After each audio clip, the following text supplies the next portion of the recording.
தேவனுடைய வார்த்தை கிடைத்து கொண்டே இருக்க வேண்டும். கர்த்தருடைய வார்த்தை என்ன செய்யணும்? கிடைத்து கொண்டே இருக்கும்.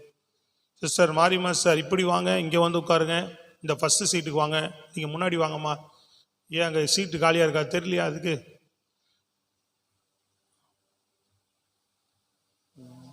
உட்காருங்க, அங்கே ஒன்றும் பிரச்சனை இல்லை, அங்கே உட்காருங்க, அங்கே சீட்டு அங்கம்மா. எங்கம்மா தேடுறீங்க?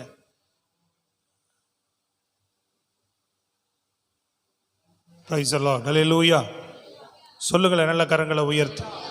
ஆம், தேவனுடைய வார்த்தை நம்ம வாழ்க்கையில் வரும்போது தான் நம்ம வாழ்க்கையில் மாற்றங்கள், நம்ம வாழ்க்கையில் ஆசீர்வாதங்கள் எல்லாவற்றையும் பெற்றுக்கொள்ள முடியும். தேவனுடைய வார்த்தை தான் எல்லாவற்றிலுமே கிரியை செய்கிறது. அப்போ நமக்கு தேவனுடைய வார்த்தை நம்ம வாழ்க்கையில் எல்லா பகுதியிலும் கிரியை செய்யும் போது தான் பிரியமானவர்களே நம்ம வாழ்க்கையில் ஒரு வெற்றியுள்ள வாழ்க்கையாக மாற முடியும். யோவானுக்கு தேவனுடைய வார்த்தை உண்டாயிற்று. அல்லேலூயா. மார்க்கு புஸ்தகத்தில் 16ஆம் அதிகாரம் 20வது வசனம் இப்படி சொல்லுகிறது. எடுத்து வாசிங்க எல்லாரும். அந்த பகுதியை கூடுமான வரைக்கும் எடுத்துக்கொள்ளுங்க. இல்லை என்று சொன்னால் அதை வாசிக்கிறதையாவது தயவு செய்து வசனத்தை கூர்ந்து கவனிங்கள். அவர்கள் புறப்பட்டு போய் எங்கும் பிரசங்கம் பண்ணினார்கள். கர்த்தர் அவர்களுடனே கூட கிரியை நடப்பித்து அவர்களால் நடந்த அடையாளங்களினாலே வசனத்தை உறுதிப்படுத்தினார். கர்த்தர் அவர்களோடு கூட இருந்து என்ன செய்தாராம்? கிரிகளை நடப்பித்தார். அவர்களால் நடந்த அடையாளங்கள், அதாவது அற்புதங்களினாலே வசனத்தை தேவன் உறுதிப்படுத்தினார். சத்தமா ஒரு ஆமென் அல்லேலூயா சொல்லும். தேவனுடைய கிரியை நம் வாழ்க்கையில் வெளிப்படுவதற்கு, அற்புத அடையாளங்கள் வெளிப்படுவதற்கு தேவனுடைய வசனம் தான் அதை அவர்கள் என்ன செய்தார்? நடத்தி வசனங்களை உறுதிப்படுத்தினார் என்று இருக்கிறது. புரியுதுங்களா? எபிரேயர் புஸ்தகம் 4ஆம் அதிகாரம் 13வது வசனம் இப்படியா சொல்லுகிறது. வாசிக்க வேண்டாம், கூடுமானா எழுதி கொள்ளுங்க. கர்த்தருடைய வார்த்தை இருபுறமும் கருக்குள்ள பட்டயம் என்று சொல்லப்பட்டிருக்கிறது. கர்த்தருடைய வார்த்தை எப்படிப்பட்டது? இருபுறமும் கருக்குள்ள பட்டயம். அல்லேலூயா. ஆமா, ரெண்டு பக்கமும் வேலை செய்யக்கூடியது. அழகா ஏசாயா சொல்றார் இல்லையா? வலது பக்கம் நீங்கள் சாய்ந்தாலும் இடதுபுறம் நீங்கள் சாய்ந்தாலும் வழி இதுவே என்று கேட்கிற சத்தம் நமக்கு உண்டாகணும். கர்த்தருடைய சத்தம் உண்டாகணும். சொல்லுங்க ஒரு ஆமென் அல்லேலூயா. புரியுதா உங்களுக்கு? கர்த்தருடைய வார்த்தை நமக்கு இருந்தாதான் நம்ம வாழ்க்கையில் என்ன உண்டாகும்? வாழ்க்கையில கிரிகள் நடக்க ஆரம்பிக்கும். கர்த்தருடைய வார்த்தை வந்துதான் நம்ம வாழ்க்கையில கிரிகளை நடப்பிக்க ஆரம்பிக்கும். ஸ்தோத்திரம். புரியுதா உங்களுக்கு? அப்போ தொடர்ந்து நீங்க ஏசாயா புஸ்தகம் 55ஆம் அதிகாரம் 11வது வசனத்துல சொல்றாரு பாருங்க. அற்புதமான ஒரு வார்த்தை, எடுத்து வாசிப்போம். 55. அப்படியே என் வாயிலிருந்து புறப்படும் வசனம், மேல 10 11 வாசிங்க. மாரியும் நல்லா கவனிங்க அந்த வசனத்தை. மாரியும் உறைந்த மலையும் வானத்திலிருந்து இறங்கி அவ்விடத்துக்கு திரும்பாமல் பூமியை நனைத்து. நல்லா கவனிக்கிறீங்களா? மழையோ பனியோ என்ன செய்தான்? பூமியில பெய்யும் போது அது திரும்பாமல் என்ன செய்தான்? பூமி அது என்ன பண்ணது? நனைத்து அதில் முளை கிளம்பி விளையும்படி செய்து விதைக்கிறவனுக்கு விதையையும், அந்த பனியும் மழையும் என்ன செய்து? விதைக்கிறவனுக்கு விதையும் புசிக்கிறவனுக்கு ஆகாரத்தையும் கொடுக்கிறது. எப்படியோ அப்படியே என் வாயிலிருந்து புறப்படும் வசனமும் இருக்கும். ஆமென். ஆண்டவர் சொல்லுகிறார், அப்படியே என் வாயிலிருந்து புறப்படும் வசனமும் இருக்கும். சொல்லுங்க, வசனமும் எப்படி இருக்கும்? அப்படியே இருக்கும். அது என்ன செய்யாது?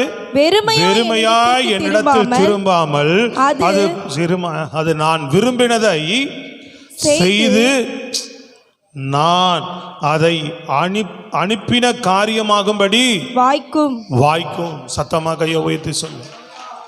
அது அனுப்பின காரியமாகும்படி அது வாய்க்கும். வெறுமையாய் திரும்பாதென்றார். எப்படி மழையும் பனியும் இந்த பூமியில அது விதைக்கிறவர்களுக்கு விதைய, புசிக்கிறவர்களுக்கு ஆகாரத்தை அது உண்டு பண்ணுதோ, அப்படி என் வார்த்தை இருக்கும் அப்படின்னு சொல்லுகிறார். அப்படி என் வார்த்தை இறங்கி என்ன பண்ணும்?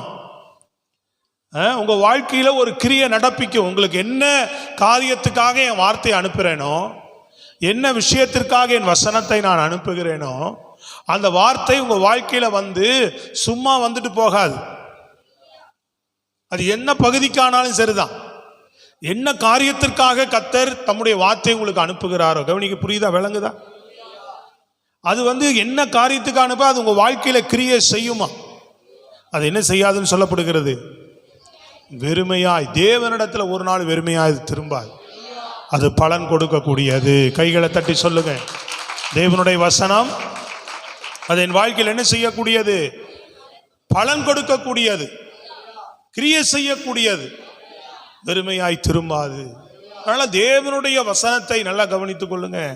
கர்த்தருடைய வார்த்தையை அதிகமாக கனப்படுத்த வேண்டும், பயப்படணும். அதுக்கு தான் கர்த்தருடைய வசனத்தை நடுங்கணும். கர்த்தருடைய வசனத்துக்கு, கர்த்தருடைய வார்த்தைக்கு ஏங்குகிறவர்களாக இருக்கணும். கர்த்தருடைய வசனத்தை அதிகமாய் விசுவாசிக்கிறவர்களாக இருக்கணும், கீழ்ப்படுகிறவர்களாக இருக்கணும், வசனத்துக்கு நம்ம வாழ்க்கையை அர்ப்பணிக்கிறவர்களாக இருக்கணும். நல்லா புரியுதுங்களா உங்களுக்கு? இப்படி நம்ம வாழ்க்கையிலே பிரியமானவர்களே நீங்கள் வாழும்போது தேவன் என்ன செய்வார்? நிச்சயமாக இப்படி வசனத்துக்கு நடுங்குகிற, ஏங்குகிற, கீழ்ப்படுகிற, விசுவாசிக்கிற பிள்ளைகளுடைய வாழ்க்கையில தேவன் தொடர்ந்து கிரியை செய்து கொண்டே இருப்பார். சத்தமா ஒரு ஆமென் அல்லேலூயா சொல்லுங்க.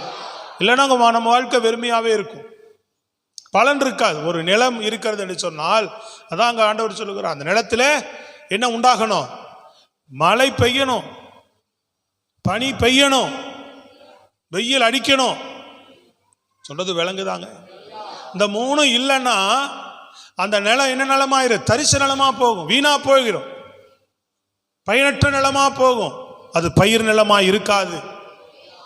விளங்குதாங்க? ஒரு அம்மை நல்ல அந்த நிலம் என்ன செய்யாது? பலனே கொடுக்காது. நிலம் இருக்குது, ஆனா என்ன இல்லை?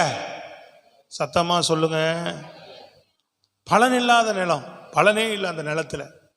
அப்படி நம்ம வாழ்க்கையில நல்லா கவனித்துக் கொள்ளுங்க. நிலம் இருக்கு, நம்ம வாழ்க்கை நம்ம இருக்கிறோம், நம்ம வாழ்க்கையில ஒரு பலனே இல்லாம இருக்கிறோம் அப்படின்னு சொன்னா நல்லா கவனித்துக் கொள்ளுங்க, தேவனுடைய வார்த்தை இல்லாம இருக்கிறோம் என்ற அர்த்தம். வார்த்தை வர ஆரம்பிச்சிருச்சுன்னா உங்க வாழ்க்கையில் என்ன உண்டாயிடும்? எங்களை எல்லாம் வசனம் தான் மாற்றியது, இந்த வார்த்தை தான் மாற்றியது. சொல்லுங்களேன் நல்லா சத்தமா, வசனம் தான், வார்த்தை தான். அதை நாங்கள் அதிகமாக அபியாசப்படுத்த, அதை விரும்பும் போது, அதை ஏக்கத்தோடு தாகத்தோடு வாசிக்கும் போதும் ஏற்றுக்கொள்ளும் போதும் தான் எங்கள் வாழ்க்கையில் தொடர்ந்து ஆண்டவர் கிரியை செய்து இந்த வசனம் என்ன செய்து எங்களுக்குள்ள ஏதோ ஒரு கிரியை நடப்பித்து கொண்டே இருக்கிறதை நான் என்னுடைய 28 ஆண்டு 30 ஆண்டு காலமாக என் ஆவிக்குரிய வாழ்க்கையில் நான் உணர்ந்து கொண்டே இருக்கிறேன். வசனம் ஒரு காரியம் செய்துக்கிட்டே இருக்கணும். வார்த்தையினால, வல்லமையினால் ஆண்டவர் ஒரு கிரியை நடப்பிச்சுக்கிட்டே இருக்கிறார் இன்றை வரைக்கும். எது வரைக்கும்? சாகும் வரைக்கும், மரண பரியந்தமும் தேவனுடைய வசனம் நம் வாழ்க்கையில் ஏதாவது ஒரு பகுதியில் கிரியை செய்து கொண்டே இருக்க வேண்டும். நல்லா கைகளை தட்டி சொல்லுங்க பாப்பா. புரியுதா இல்லையா உங்களுக்கு? ஸ்தோத்திரம், அல்லேலூயா. அவர் வார்த்தை இப்படி பட்டது என்பது மாத்திரமல்ல. நீங்க லூக்கா புஸ்தகத்தில் எடுத்துக்கொள்ளுங்க, 4ஆம் அதிகாரத்தில் ஆண்டவர் பேசும்போது அவருடைய வார்த்தை குறித்து அங்கே ஒரு 3 காரியங்கள் சொல்லப்படுகிறது பாருங்க. அந்த வார்த்தைகள் லூக்கா புஸ்தகம் 4:22 வசனத்தை படிங்க பார்ப்போம். எல்லாரும் அவருக்கு நற்சாட்சி கொடுத்து, எல்லாரும் இயேசு பேசுகிறாராம், அதை பார்த்து எல்லாரும் அவருக்கு நற்சாட்சி கொடுத்து, அவருடைய வாயிலிருந்து புறப்பட்ட கிருபையுள்ள வார்த்தைகளை குறித்து ஆச்சரியப்பட்டு, இவன் யோசேப்பின் குமார். எப்படிப்பட்ட வார்த்தை? கிருபையுள்ள வார்த்தை. அடுத்தது சொல்றாங்க பாருங்க 32ல, அவருடைய வசனம் அதிகாரம் உள்ளதா இருந்தது. அதிகாரம் உடையதா இருந்தது. ஹலோ, விளங்குச்சாங்க? நல்ல சத்தமா கையை வைத்து சொல்லுங்க. ஒரு வசனம் எப்படி இருந்தது? முதல்ல எப்படி இருந்தது? சத்தமா எல்லாரும் சொல்லலாம். கிருபையுள்ள வார்த்தையை பேசும்போதே சொல்றாங்க, கிருபையுள்ள வார்த்தை அப்படின்றாங்க. அடுத்து அவர் வசனத்தை என்ன சொல்றாங்க? அதிகாரத்தோடு வருகிறதே. அவர் வார்த்தை அதிகாரம் உள்ளது. நெல்லனா நிற்கும், போனா போகும், வானா வரும். அவர் சொல்ல ஆகும், சகலமும் கட்டளையிட நிற்கும். அதான் அதிகாரம். நல்லா ஜீவனோடு. புரியுதா உங்களுக்கு? அல்லேலூயா. உன் வாழ்க்கையில் இது ஆகுனா ஆக பண்ணுவார் அவர். அல்லேலூயா. வாழ்க்கைக்கு எதிராக வருகிற காரியங்களை நிறுத்தினா நிறுத்த பண்ணுவார். அவர் சொல்ற வார்த்தையின்படி அப்படியே நடக்கும். ஸ்தோத்திரம். புரியுதுங்களா உங்களுக்கு? கிருபையுள்ள வார்த்தை, அதிகாரம் உள்ள வார்த்தை. 36 சொல்லுகிறார், எல்லோரும் ஆச்சரியப்பட்டு இது என்ன வார்த்தையோ அதிகாரத்தோடும் வல்லமையோடும் புறப்படுகிறது. போதும். எப்படிப்பட்ட வார்த்தை? வல்லமையுள்ள வார்த்தை. சொல்லுங்க, கர்த்தருடைய வார்த்தை எப்படிப்பட்ட வார்த்தை? சொல்லுகிறார், கிருபையுள்ள வார்த்தை, அப்புறம் அதிகாரம் உள்ள வார்த்தை, வல்லமையுள்ள வார்த்தை. அது வாழ்க்கையில வெறுமையா திரும்பாது. அது வந்துட்டா என்ன பண்ணாது? வெறுமையா திரும்பாது. அல்லேலூயா. அப்ப இந்த வார்த்தை நம் வாழ்க்கையில கிரியை செய்வதற்கு சில காரியங்கள் தேவை. அல்லேலூயா சொல்லுங்க பார்ப்போம் சத்தம். அல்லேலூயா. அதை நாம் செய்யும் போது நம்ம வாழ்க்கையில் அந்த வார்த்தைகள் வந்து நம்ம வாழ்க்கையில கிரியை செய்ய ஆரம்பிக்கும்.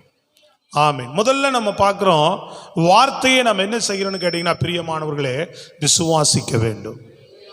வார்த்தை என்ன செய்யணும்? விசுவாசிக்கணும். வார்த்தையின் மேல் அதிகமான விசுவாசம் தேவை. மத்தேயு புஸ்தகம் 8ஆம் அதிகாரத்தில் 8ஆம் அதிகாரம் 8லிருந்து 10 வரைக்கும் வாசிங்க பார்ப்போம். 8லிருந்து 10 வரை. 100க்கு அதிபதி பிரதியுத்தரமாக, ஆண்டவரே, நீர் என் வீட்டுக்குள் பிரவேசிக்க நான் பாத்திரன் அல்ல. நீர் என் வீட்டுக்குள் பிரவேசிக்க நான் பாத்திரன் அல்ல. ஒரு வார்த்தை சொல்லுகிறார் பாருங்க.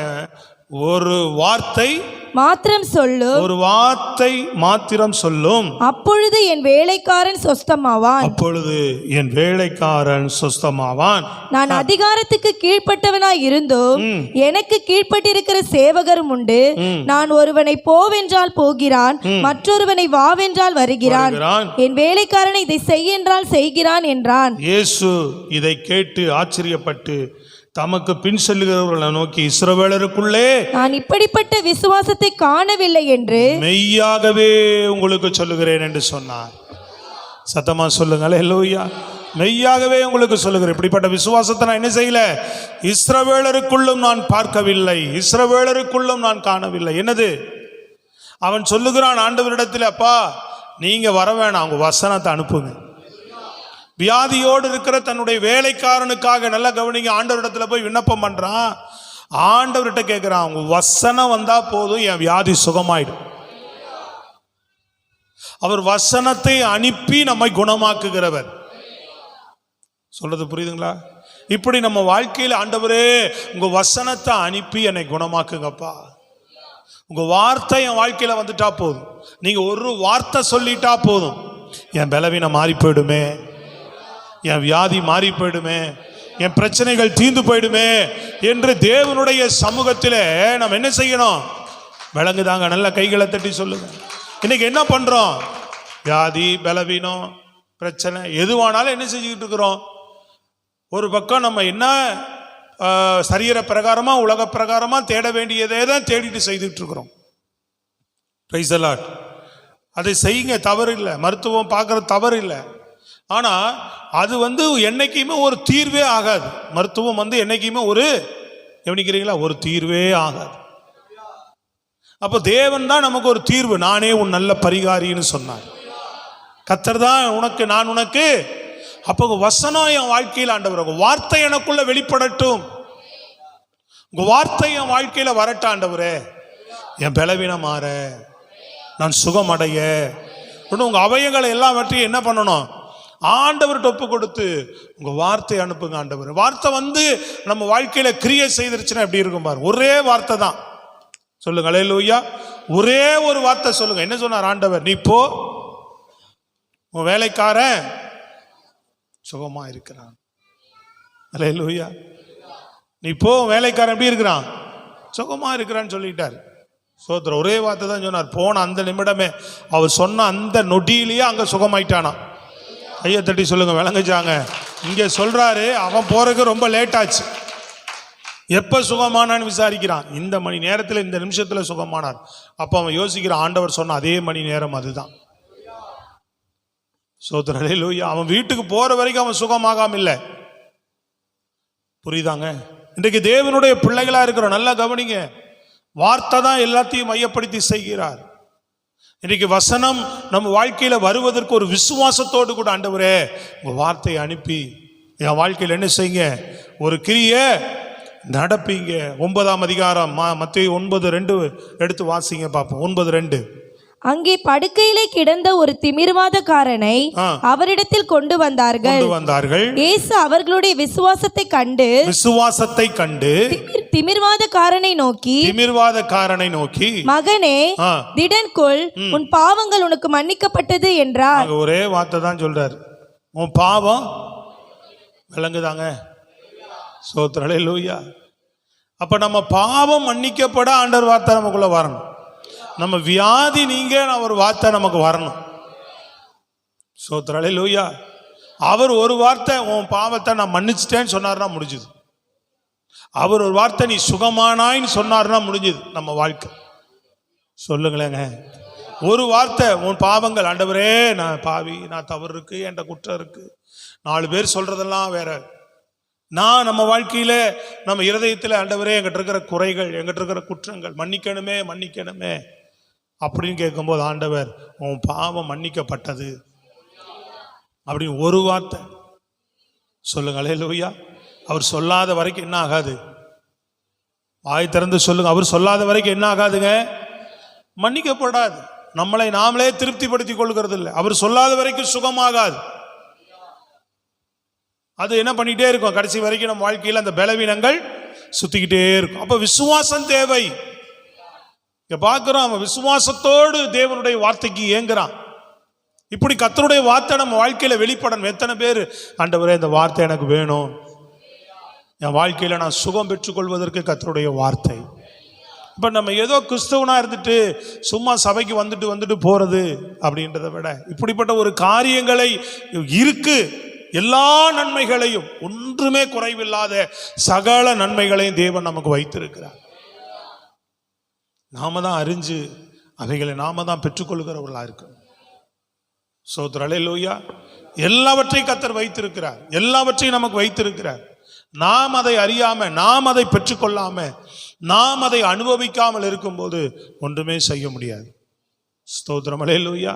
நாம தான் அனுபவிக்கணும். வசனங்கள் இருக்கு, வார்த்தை இருக்கு, அவர் நாமம் இருக்கு. ரட்சிக்கப்பட்ட தேவனுடைய பிள்ளைகள் என்ன செய்யணும்? தொடர்ந்து ஜெபிச்சுக்கிட்டே இருக்கும். தொடர்ந்து ஒரு விசுவாசத்தை விடாம, ஆண்டவரே உங்க வசனத்தை எனக்கு அனுப்புங்கப்பா, நீங்க ஒரு வார்த்தை சொல்லிட்டா போதும், ஆண்டவரே சுகமானாயின்னு நீங்க சொல்லிட்டா போதும், நான் போராடிட்டே இருக்கிறேன், இவ்வளவோ இதில் பலவீனங்களில் என்ன பண்ணுறேன், கஷ்டப்படுறேன், வருத்தப்படுறேன், பணங்களை செலவழிக்கிறேன் அப்படின்றவங்க கண்ணீரோடு ஆண்டவர் சமூகத்தில் வரும்போதெல்லாம் உங்கள் வசனம், உங்கள் வார்த்தையினாலே என்னை குணமாக்குங்க ஆண்டவரே.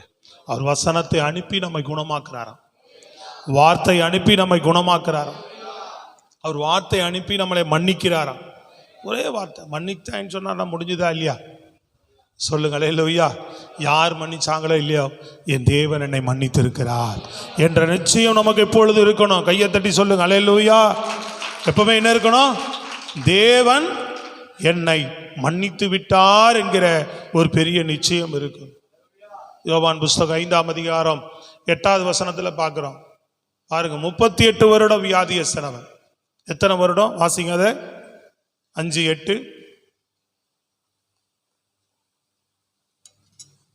இயேசு அவனை நோக்கி, எழுந்திரு, உன் படுக்கை எடுத்துக்கொண்டு நட என்றார். அவ்வளவுதான். எத்தனை வருஷமா இருக்கிறாரு சொல்லுங்க?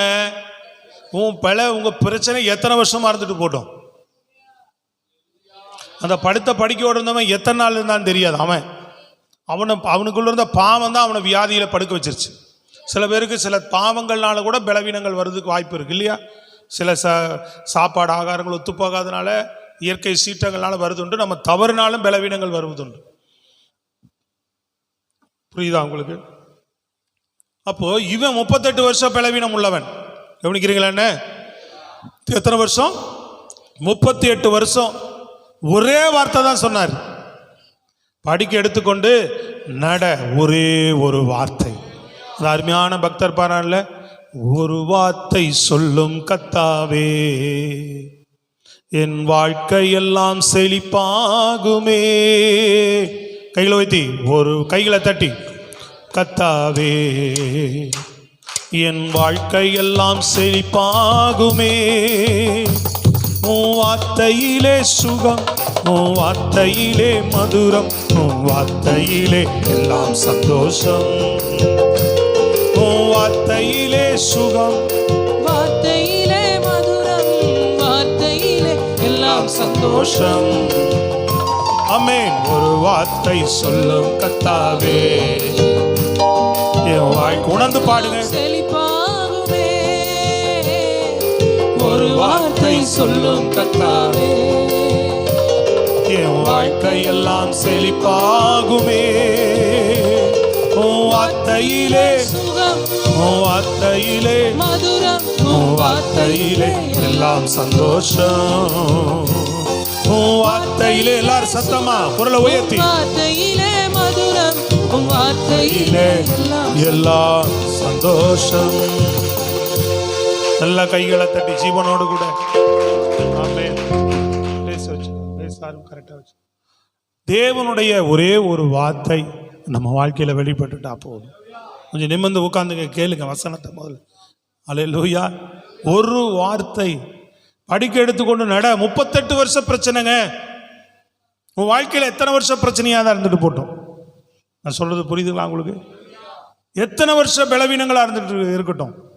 அல்லேலூயா. நீங்க இனிமேல் தேவனிடத்துல விசுவாசம் வைங்க. ஆண்டவர் இன்றைக்கு உங்களோடு கூட பேசுகிறார். உன் பலவீனத்தில் தேவன் மேல நம்பிக்கை வைத்து ஆண்டவரை உங்க வார்த்தையை எனக்குள்ள அனுப்புங்க. பவுலுக்கு என்ன சொன்னார்? உன் பலவீனத்தில் வார்த்தை வந்ததா இல்லையாங்க? கைகளை வைத்து சொல்லுங்களேன். அவன் ஜெபித்த போது, தேவனிடத்தில் விசுவாசம் வைத்து ஒப்பு கொடுத்த போது, பலனாவது உன்னை தாங்கும். அந்த பலவீனம் உன்னை மேற்கொள்ளாத ஒரு தேவ பலன் உன் சரீரத்தை எப்பொழுது இருந்து கொண்டே இருக்கும். அல்லது பரிபூர்ண சுகத்தை கொண்டு வரும். ரெண்டில் ஏதாவது ஒன்றை கர்த்தர் உனக்கு நிச்சயமாக நீ விசுவாசிக்கும் போது தேவன் உனக்கு செய்கிறவர்.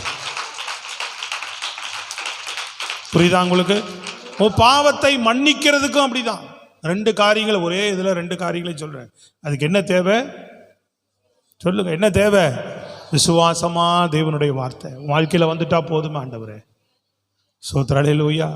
இப்படி கர்த்தருடைய வார்த்தை வெளிப்பட்டு ஒரு நொடியில நாங்கள் சுகமாயிட்டா, ஒரு வார்த்தையில நாங்கள் குணமாயிட்டா. ஸ்தோத்திரம். அந்த சிலுவையில் இருந்தவனை பார்த்து சொன்னார் இல்லையா, அவன் எத்தனை வருஷம் மரண தருவாய் 1 செகண்ட்ல விசுவாசாம் பாருங்க ஆண்டவரை, இவர் தேவனுடைய குமாரன். ஆண்டவர் ஒரே வார்த்தை தான் சொன்னார் அவன்கிட்ட, இன்றைக்கு என்னோடு கூட பரதேசியில் இருப்பாய். அல்ல சிலுவையில் விசுவாச்சு நான் கடைசி நேரத்தில் இன்றைக்கு தேவனுடைய வார்த்தை என்ன செய்யல, அவருடைய வார்த்தையில வல்லமை குறைஞ்சு போகல. ஹலோ, அவர் செய்கையில குறைஞ்சு, நம்ம விசுவாச குறைவு தான் இன்னைக்கு சுகம் பெற்றுக்கொள்வதற்கு, ஆரோக்கியம் பெற்றுக்கொள்வதற்கு, அல்லேலூயா, பாவங்கள் மன்னிக்கப்படுவதற்கு. ஸ்தோத்திரம். தேவனுடைய வார்த்தை வாழ்க்கையில வந்துட்டா போதுமே. சொல்ல மாட்டீங்களே? எவ்வளோ பெரிய பிளஸ்ஸிங் அவங்க வாழ்க்கையில், எவ்வளோ பெரிய ஜீவன். பாவம் மன்னிக்கப்பட்டுட்டா, பரிசுத்த வாழ்க்கை என் வாழ்க்கையில் கிடைச்சிட்டா, இதை விட வேற பாக்கியம் என்ன ஆண்டவன்? கர்த்தர் சொல்லணும் நம்மளை பார்த்து, கர்த்தருடைய வார்த்தை உண்டாகணும் எனக்கு. தேவனுடைய யோவானுக்கு தேவனுடைய வார்த்தை உண்டாயிற்று. ராமே நல்லையா சொல்லுங்க. பாதி தூக்கத்துக்குள்ளேயே போராடி போராடி கேட்டுட்டு கூட நல்லா ஃப்ரீயாக கேட்கணும் ஆண்டவர் வசனத்தை. வசனத்தை கேட்கும் போதே ஜீவனோடு கேளு. சொல்லுங்க பாபா. அல்லேலூயா. ஆம், தேவன் யோவானுக்கு தேவனுடைய வார்த்தை உண்டாயிற்று. தேவனுடைய வார்த்தை எனக்கு கிடைக்கணும். அல்லேலூயா. ஆமா, கர்த்தருடைய வார்த்தை, ஒரு வார்த்தை என் வாழ்க்கையில் வந்துட்டா ஆண்டவர் எங்கள் பலவீனமெல்லாம் மாறி போயிடும். பலவீனங்கள் வரும்போதெல்லாம் உடனே தலையில் கை வைத்து ஜெபம் பண்ணணும். ஆண்டவரே உங்கள் வசனம் எனக்கு புறப்படட்டும். இல்லையா? சொல்லுங்க பார்ப்போம். ஆமாம், எத்தனையோ தேவ மனிதர்கள் பார்த்தா நமக்கே ஆச்சரியமாக இருக்கு. அன்னைக்கு ஒருத்தர் சொல்லுகிறார், எனக்கு ஹார்ட் ப்ராப்ளம் இருக்குது, அப்புறம் ஃபைல்ஸ் ப்ராப்ளம் இருக்குது, அப்புறம் கொலஸ்ட்ரால் ப்ராப்ளம் இருக்குது, சுகர் இருக்குது, ப்ரெஷர் இருக்குன்ற. அவரை பார்த்தா ஒன்றுமே தெரியல. 65-66 வயசு. அவர் பேச்சு, ஒரு இளைஞன் பேசுகிறத மட அவங்க கூட ஏதாவது கேட்டோம்னா ஆமாம் இல்லை அப்படின்றான். அவ்வளோ சத்தமாக பேசுகிறார், போல்டாக ஆராதிக்கிறார், போல்டாக ஜெபம் பண்ணுறார், போல்டாக பேசுகிறார். 3வது மாடி ஏறி வரார். அல்லேலூயா. ஆமாம், சின்ன வயசு ஆளு வந்து இவ்வளோ ஏங்க 3வது மாடியில் வச்சிங்க மீட்டிங்க அப்படின்ட்டு மூச்சு எடுத்துகிட்டு வராங்க எல்லாரும். அல்லேலூயா. அவர் ஏறி வரார் 3வது மாடியில். சோத்திரம். அப்புறம் வந்தால் அப்போ தான் அவர் கூட இருந்தவர் தான் சொல்கிறார், அவர் பாருங்கள் காலையில் ரெஸ்ட் எடுக்காமல் காலங்காத்தாலேயே 7:30 மணி 8 மணிக்கு வந்துட்டார். அப்படின்ட்டு அவர் கூட இருக்கிறவர் சொல்கிறார் என்கிட்ட, அவருக்கு இவ்வளோ ப்ராப்ளம் இருக்குது. அல்லேலூயா, விளங்குதாங்க. இப்போ பாருங்கள், தேவனிடத்தில் அவங்க விசுவாசமாக அர்ப்பணிச்சதுனால இந்த பலவீனங்களெல்லாம் அவங்கள ஒன்றுமே மேற்கொள்ளாமல், சோத்திரம் அல்லேலூயா சொல்லுங்களேன் சத்தமா, இந்த பலவீனங்கள்லாம் மேற்கொள்ளாமல் அந்த தேவனுடைய உன்னத பலன் அவர்களை நடத்தி கொண்டே வருது. ஆச்சரியம், 66 வயதிலே பலத்தோடு ஓடுறாங்க பாருங்க. அல்லேலூயா. இன்னைக்கு என்ன செய்கிறோம்? ஒன்றுமே இல்லை. சின்ன வயசுலேயே உடம்பு முடியல, அது முடியல, இது முடியலன்னு விழுந்துடுறோம். அல்லேலூயா. சத்ரு ஏதாவது பலவீனப்படுத்தி உங்களை ஒடுக்கிடுவான். சொல்லப்படுதில்ல, அவளை என்ன செய்தான்? பிசாசானவன் பலவீனப்படுத்தி கட்டி வைத்திருந்தான்னு சொல்லப்படுது. சத்துருடைய பலவீனத்துக்கு நம்ம இடம் கொடுக்க கூடாது, ஜெயம் எடுக்கணும். தேவ வார்த்தை வந்துட்டா கர்த்தர் சுகப்படுத்திடுவார், விடுதலை கிடைச்சிரும். எழும்பி செயல்படலாம், தேவ திட்டத்தை நீ செய்யலாம், தேவ நோக்கத்தை செய்யலாம். கரங்களை தட்டி சொல்லுங்க பார்ப்போம். நல்ல ஜீவனோட அல்லேலூயா. அதுக்கு என்ன பண்ணணும்? என்ன செய்யணும் சொல்லுங்க? தேவனுடைய வார்த்தை உனக்கு உண்டாக என்ன வரணும்? வருமா? வாயில் வருமா இல்லை இருதயத்தில் வருமா? இங்கே வாயில் சொல்லிட்டு போய் என்ன இருக்கு? எங்கே வரணும்? இருதயத்தில் பிரியமானவர்களே வரணும், விசுவாசம் வரணும். என் வாழ்க்கையில் ஆண்டவரே உன் வார்த்தை வரணுமே. ஒரு வார்த்தை, இப்படி தேவ எத்தனை பேருக்கு ஆண்டவர் ஒரு வார்த்தை சொல்லி சுகப்படுத்திட்டீங்களே. குஷ்டரோகி வந்து ஆண்டவர் உமக்கு சித்தமானால் என்னை சுத்தமாக, எனக்கு சித்தம் உண்டு சுத்தமாக, முடிஞ்சது, சுகமாயிட்டான். கையை தட்டி சொல்லுங்க அல்லேலூயா. சோத்திரம். அந்த ஒரு வார்த்தைக்காக நீ ஏங்கிட்டே இருக்கணும், அந்த ஒரு வார்த்தைக்கு நீ காத்திருக்கணும். நீ சுகமானாயின்னு அவர் சொல்றவா. அவர் வசனத்தை அனுப்பி நம்மை குணமாக்க, அவர் வசனத்தை அனுப்பி நம் பாவங்கள் மன்னிக்கப்பட. விசுவாசம். ஆண்டவரே இந்த வார்த்தை எங்கள் வாழ்க்கையில் வந்துட்டா விசுவாச்சு பாருங்க, உன் பூரண விசுவாசத்தை பார்ப்பார், அந்த ஏக்கத்தை பார்ப்பார். அல்லேலூயா. ஆமாம், எனக்கு கூட இந்த லைட்டாக ஆரம்ப நாட்கள் இந்த கை லேசாக அடிபட்டு பலவீனமானதுனால சிறு வயதில் விழுந்து இந்த கை அடிபட்டது. அதனால் என்ன செய்யுமா, இந்த மைக்கோ எந்த ஒரு வெயிட்டையும் இதில் தானாகவே எனக்கு தூக்குறதுக்கு இது வராது. தானாக லெஃப்டில் வைக்க ஆரம்பிச்சிடுவேன். எந்த காரியம் லெஃப்டில் கொஞ்சம் பிடிச்சிக்கிடுவேன். வெயிட்டு பொருள் மைக்கு என்ன பண்ணுவேன், லெஃப்ட்லேயே பிடிச்சி அழுத்திக்கிடுவேன். பைபிள் படிக்கிறதா லெஃப்டில் வச்சு இப்படியே இதில் ரொம்ப நேரம் வச்சா லேசாக வலிக்க ஆரம்பிக்கும் இந்த இடத்துல. அது சிறு வயதில் ஒரு 15-16 வயது இருக்கும்போது கீழே விழுந்து இந்த மூட்டில் அடிபட்டது. அதனால் வலி எடுக்கும். அப்போ அதனால் என்ன பண்ணுவேன், தானாகவே ஒரு பொருள் வெயிட்டாக அப்படி வைக்கும் போதெல்லாம், மைக்கு பிடிக்கும் போதெல்லாம் அப்படி அழுத்தி பிடிச்சிக்கிட்டு இப்படி தான் ஆராதிக்கிறது, பிரசங்கம் பண்ணுறதெல்லாம் இப்படியே ரொம்ப நாளாக யூஸ் பண்ணிட்டேன். அப்புறம் பைபிள் படிக்கிறேன்னா இன்னும் சில கண்கார்டன்ஸ் எல்லாம் இருக்குது, பெரிய பெரிய பைபிள், கிட்டத்தட்ட அதே 5 கிலோ வரும். அது அப்போ நல்லா பலன் இருக்குது, தெரியாது. தூக்கி போட்டு இப்போ லெஃப்ட் சைடில் போட்டுட்டு உட்காந்துக்குவேன். இப்படி அக்கில் கொடுத்துக்கிட்டு மணிக்கணக்கில் உட்காந்துட்டு இப்படியே படிக்கிறது. பைபிளையும் இப்படியே தான் பிடிச்சிக்கிட்டு படிப்பேன். இப்படியே இந்த வெயிட்டு இந்த ஒன் சைடு ரொம்ப அதிகமாக கொடுத்தோம்னா, இப்படி வச்சே கொடுத்தோம்னா இந்த இடத்துல இருக்கிற ஜவ்வு அப்படியே இறுக ஆரம்பிக்கும், ஆக்ஷன் இல்லாத போது. கவனிக்கிறீங்களா? சோத்திரம். அது என்ன ஆகும், இங்கே இந்த கைக்கு இந்த ஷோல்டருக்கு என்ன இருக்குது, இந்த இடத்துல இந்த முதுகு இருக்கு இல்லைங்களா, அந்த வளைவு வருதுல, அது கீழே ஒரு ஜவ்வு இருக்கான், தெரியாது நமக்கு. அந்த ஜவ்வு தான் நம்மளை இது நல்லா இப்படி இறங்க ஆக்ஷன் கொடுக்கும். அந்த இதை வந்து நீங்கள் இப்படியே வச்சுக்கிட்டே இருக்குது, வெயிட் அழுத்தம் கொடுக்க கொடுக்க அது தானாகவே லேசாக என்ன ஆக ஆரம்பிச்சு, இறுக ஆரம்பிச்சிடும், டைட் ஆக ஆரம்பிச்சிடும். ஸ்தோத்திரம். அல்லேலூயா. திடீர்னு பார்த்தா இந்த இடத்துல வலி எடுக்க ஆரம்பிச்சிச்சு, பயங்கரமான வலி. என்னடான்னு பார்த்தா அப்புறம் வண்டி லெஃப்ட் சைடில் வண்டி பிடிக்கும் போதும் லெஃப்ட் சைட்லேயே இந்த இடத்துல அதிகமாக பேலன்ஸ் பண்ணிக்குவேன், பிரேக்கை அதிகமாக பேலன்ஸ் பண்ணி பிடிப்பேன். இந்த பக்கம் பிடிக்கிறதெல்லாம் இந்த பேலன்ஸே தானாக இந்த பக்கம் தான் வரும். இந்த கை பிடி லேசாக சும்மா தான் கை வச்சுக்கிடுவேன், இங்கே தான் அதிகம் பேலன்ஸ் பண்ணிக்குவேன். லெஃப்ட் சைடையே எல்லாம் பேலன்ஸ் பண்ணுறது. இப்படியே பண்ணி பண்ணி என்ன ஆகிடுச்சு, கீழே அந்த பள்ளத்தில் மடிப்பில் போக போக நாளாக நாளாக இந்த ஜவ்வு நல்லா இறுகி லேசாக இறுக ஆரம்பிச்சிருச்சு. வலிக்குது, என்னென்னு வலிக்குன்னு போய் கேட்டால் அங்கே இருக்கிற ஜவ்வு என்ன ஆயிடுச்சு, லேசாக உங்களுக்கு இறுகிடுச்சு அப்படின்னா. சோத்திரம். அல்லேலூயா. ஆமாம், அதுக்கு சில எக்ஸசைஸ் சில காரியங்கள் சொன்னாங்க, ஜெபம் பண்ணி ஆண்டவர்ட்ட ஒப்பு கொடுத்து வண்டி போயிட்டுருக்குது. சோத்திரம். அது போக சாஞ்சு உட்கார்றதில்லை.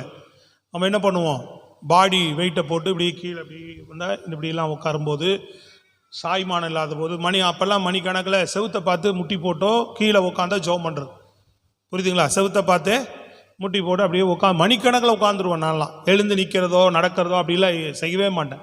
உட்காந்தது தான் 1.5 மணி நேரம் 2 மணி நேரம் 3 மணி நேரம் ஒரே இடத்த அந்த இடத்துலையே உட்காந்துருவேன். பிரைஸ் எல்லாம் இப்போ தான், அதனால தான் கொஞ்சம் எழுந்து கொஞ்சம் நேரம் நடந்து ஸ்தோத்திரம் பண்ணுறேன். முட்டி போட்டுக்கிறேன் அல்லது படுத்து துதிக்கிறது, சோத்திரம், தாழ விழுந்துன்னு சொல்கிறாங்கல்ல, சொல்லுங்கள் அல்லேலூயா. இப்படி கொஞ்சம் மாற்றங்களை செய்ய ஆரம்பி. அப்படியே உட்காந்தே இருக்கிறனால இதெல்லாம் என்ன ஆயிடுச்சு, நாளடைவில் அப்படியே ஜவ்வு இறுகிடுச்சு. சோத்திரம், லேசாக வலிக்கும். இன்னைக்கு காலையில் கூட யோசித்தேன், அப்படி என்ன வலிக்குது, அது ஆண்டவரே இப்படி கை வச்சு ஜெபம் பண்ண சுகப்படுத்துங்கப்பா. வயது நீ குறையாது, வயது அதிகமாகுது, வயசு அதிகமாக இன்னும் பலவீனம் ஆகிடுமே, அற்புதம் செய்யுங்க அப்படின்னு சொன்னோன்னு இன்னொரு வசனம் எனக்கு ஞாபகத்துக்கு வருது. வயது கூட கூட பலனும் கூடும் தானே வசனம் சொல்லுது. ஆண்டவர் வசனத்தை நான் விசுவாசிக்கிறேன். வயது கூடனா பலவீனம் வந்து நம்மளே அறிக்கை செஞ்சா எப்படி, சொல்லுங்களே லூயா. ஆண்டவர்கிட்ட தான் ஜெபம் பண்ணேன், ஆண்டவரே அது சுகம், ஆண்டவரே அற்புதம் செய்யணும், லேசாக வலிக்குது, வலி இருந்துக்கிட்டே இருக்கேன், இன்னுமே அப்பப்போ வலிக்குது அப்படின்னு சொல்லி ஒப்பு கொடுக்கும்போது வயது கூடுது ஆண்டவரே அப்படின்னு சொல்லும்போது என்ன வருது நம்ம இருதயத்தில், உடனே அடுத்த வசனம் வயது கூடலை. வயது வசனம் என்ன சொல்லுது, வயது கூட தான் செய்யுது, வயது கூட கூட என் பலனும் உனக்கு கூடிக்கிட்டே வரும்னு ஆண்டவர் சொல்லிட்டாரு. நல்ல ஜீவனோடு தட்டி சொல்லுங்க பார்ப்போம். அதனால் எங்கே வயசாயிருச்சு பல வேணும் முடியாமையே போதுன்னு சொல்லாதீங்க, வயசாக தான் செய்யுது, ஆனாலும் தேவனுடைய பலன் எனக்குள்ளே இருந்துக்கிட்டா தான் சொன்ன. 66 வயசு அத்தனை பலவீனத்துலேயும் பலனோடு வராருன்னா தேவனை விசுவாசிக்கிறதுனால தான் முடியும். காலேப் சொல்கிறார், அன்றைக்கு இருந்த பலன் இன்றைக்கும் எனக்கு அப்படியே இருக்கிறது. கைகளை தட்டி சொல்லுங்க அல்லேலூயா. நல்லா ஜீவனோடு தட்டி சொல்லுங்க பாப்போம். இப்போ தேவனுடைய வார்த்தை நமக்கு இப்படி வந்து என்னை அற்புதம் செய்யணுமே சரீரத்தில், சொல்லுங்க அல்லேலூயா. ஆமாம், இப்படிப்பட்ட வார்த்தைகளை வாழ்க்கையில் வந்து வேண்டிய எனக்கு சுகத்தை, எனக்கு வேண்டிய எனக்கு ஆரோக்கியத்தை, எனக்கு அவர் வார்த்தை வந்து இறங்கி எதிர்மையாக திரும்பாது. அவர் வார்த்தை, ஒரு வார்த்தை சொல்லிட்டீங்கன்னா போதும், எனக்கு வேண்டிய பலன் கிடைச்சிடும் ஆண்டவரே, ஏன்னா என்னுடைய பாவங்கள் மன்னிக்கப்பட்டு. இரண்டாவது, அவர் வார்த்தைக்கு நம்ம நன்மையை பெற்றுக்கொள்வதற்கு கீழ்ப்படிதல் தேவை. அடுத்து இரண்டாவது குறிப்பு சொல்லுகிறேன், கீழ்ப்படிதல் தேவை. எடுத்து வாசிங்க. லூக்கா யோவான் புஸ்தகம் 2:5-11 வரைக்கும் வாசிங்க பார்ப்போம். வேகமா சீக்கிரம் வாசிங்க பார்ப்போம். அவருடைய தாய் வேலைக்காரரை நோக்கி, அவர் உங்களுக்கு என்ன சொல்லுகிறாரோ அதன்படி செய்யுங்கள் என்றால், யூதர்கள் தங்களை சுத்திகரிக்கும் முறைமையின்படியே ஒவ்வொன்றும் 2-3 குடம் தண்ணீர் கொள்ளத்தக்க 6 கற்சாடிகள் அங்கே வைத்திருந்தது. இயேசு வேலைக்காரரை நோக்கி, ஜாடிகளிலே தண்ணீர் நிரப்புங்கள் என்றார். அவர்கள் அவைகளை நிறைய நிரப்பினார்கள். அவர் அவர்களை நோக்கி, நீங்கள் இப்பொழுது மொண்டு பந்தி விசாரிப்புக்காரனிடத்தில் கொண்டு போங்கள் என்றார். அவர்கள் கொண்டு போனார்கள். அந்த திராட்சை ரசம் எங்கே இருந்து வந்தது என்று தண்ணீரை மொண்ட வேலைக்காரருக்கு தெரிந்தது. தண்ணீரை மொண்ட வேலைக்காரருக்கு அன்றி பந்தி விசாரிப்புக்காரனுக்கு தெரியாததினால் அவன் திராட்சரசமாய் மாறின தண்ணீரை ருசி பார்த்தபோது மணவாளனை அழைத்து, எந்த மனுஷனும் முன்பு நல்ல திராட்சரசத்தை கொடுத்து ஜனங்கள் திருப்தி அடைந்த பின்பு ருசி குறைந்ததை கொடுப்பான், நீரோ நல்ல ரசத்தை இதுவரைக்கும் வைத்திருந்தீரே என்றான். இவ்விதமாய் இயேசு அந்த முதலாம் அற்புதத்தை கலிலேயாவில் உள்ள கானா ஊரிலே செய்து தம்முடைய மகிமையை வெளிப்படுத்தினார். அவருடைய சீஷர்கள் அவரிடத்தில் விசுவாசம் வைத்தார்கள். இது இரண்டாவது வந்து கீழ்ப்படிதல் வரும்போது விசுவாசம் வந்துருது. ஒரு வார்த்தைக்கு கீழ்ப்படிஞ்சோம்னா, ஆண்டவர் சொல்ற வார்த்தையை கீழ்ப்படிஞ்சு செய்தோம்னா, ஆண்டவர் செய்கிற அற்புதத்தை பார்த்து, அப்பா ஆண்டவர் மகிமையான காரியங்களை செய்துட்டாரு, அற்புதமான காரியங்களை செய்துட்டாருன்னு விசுவாசம் வருதான். கையை தட்டி சொல்லுங்க, விளங்குதா இல்லையா, உங்களுக்கு புரியுதா? ஸ்தோத்திரம், அல்லேலூயா. அங்கே மரியாள் பாருங்க, அவசரப்படுறா. மரியாள் வந்து என்ன பண்றா, ஆண்டவரே திராட்சை ரசம் அங்கே குறையிறதுக்கு முன்னாடியே வந்து அவசரப்படுறா. ஆண்டவர் எப்பவுமே ஒரு குறைய, ஆபிரகாம் சாராள் விஷயத்தில் பாருங்க, பொறுமையா இருந்தார் 25 வருஷம். நம்ம கிட்ட கொஞ்சம் சுய மாம்சமெல்லாம் இருக்கிற வரைக்கும் ஆண்டவர் கொஞ்சம் அமைதியாகவே தான் இருப்பார். இதெல்லாம் என்ன ஆகணும், கொஞ்சம் எல்லாம் அழிக்கப்படணும். ஸ்தோத்திரம், அல்லேலூயா. அப்புறம் தான் கர்த்தர் தம்முடைய வல்லமை வெளிப்படுத்த ஆரம்பிப்பார் நம்ம வாழ்க்கையில். அது வரைக்கும் நம்ம என்ன செய்திருவோம், கொஞ்சம் நம்ம திறமை, கொஞ்சம் நம்ம உழைப்பு, கொஞ்சம் நம்மளுடைய ஞானம், நம்முடைய அறிவு அப்படின்லாம் சொல்ல ஆரம்பிச்சிருவோம். சொல்றது புரியுதுங்களா இல்லைங்களா? அல்லேலூயா. தேவனிடத்தில் இப்படி தான் நீங்கள் பிரயாணம் பண்ணணும். கர்த்தர் இப்படி தான் நடத்துவார். அதற்கு அருமையாக ஒரு ஊழியக்காரர், நான் வீட்டு கூட்டத்தில் கூட சொன்னேன், அற்புதமான ஒரு காரியத்தை சொன்னார். நல்ல அருமையான ஒரு உதாரணம்.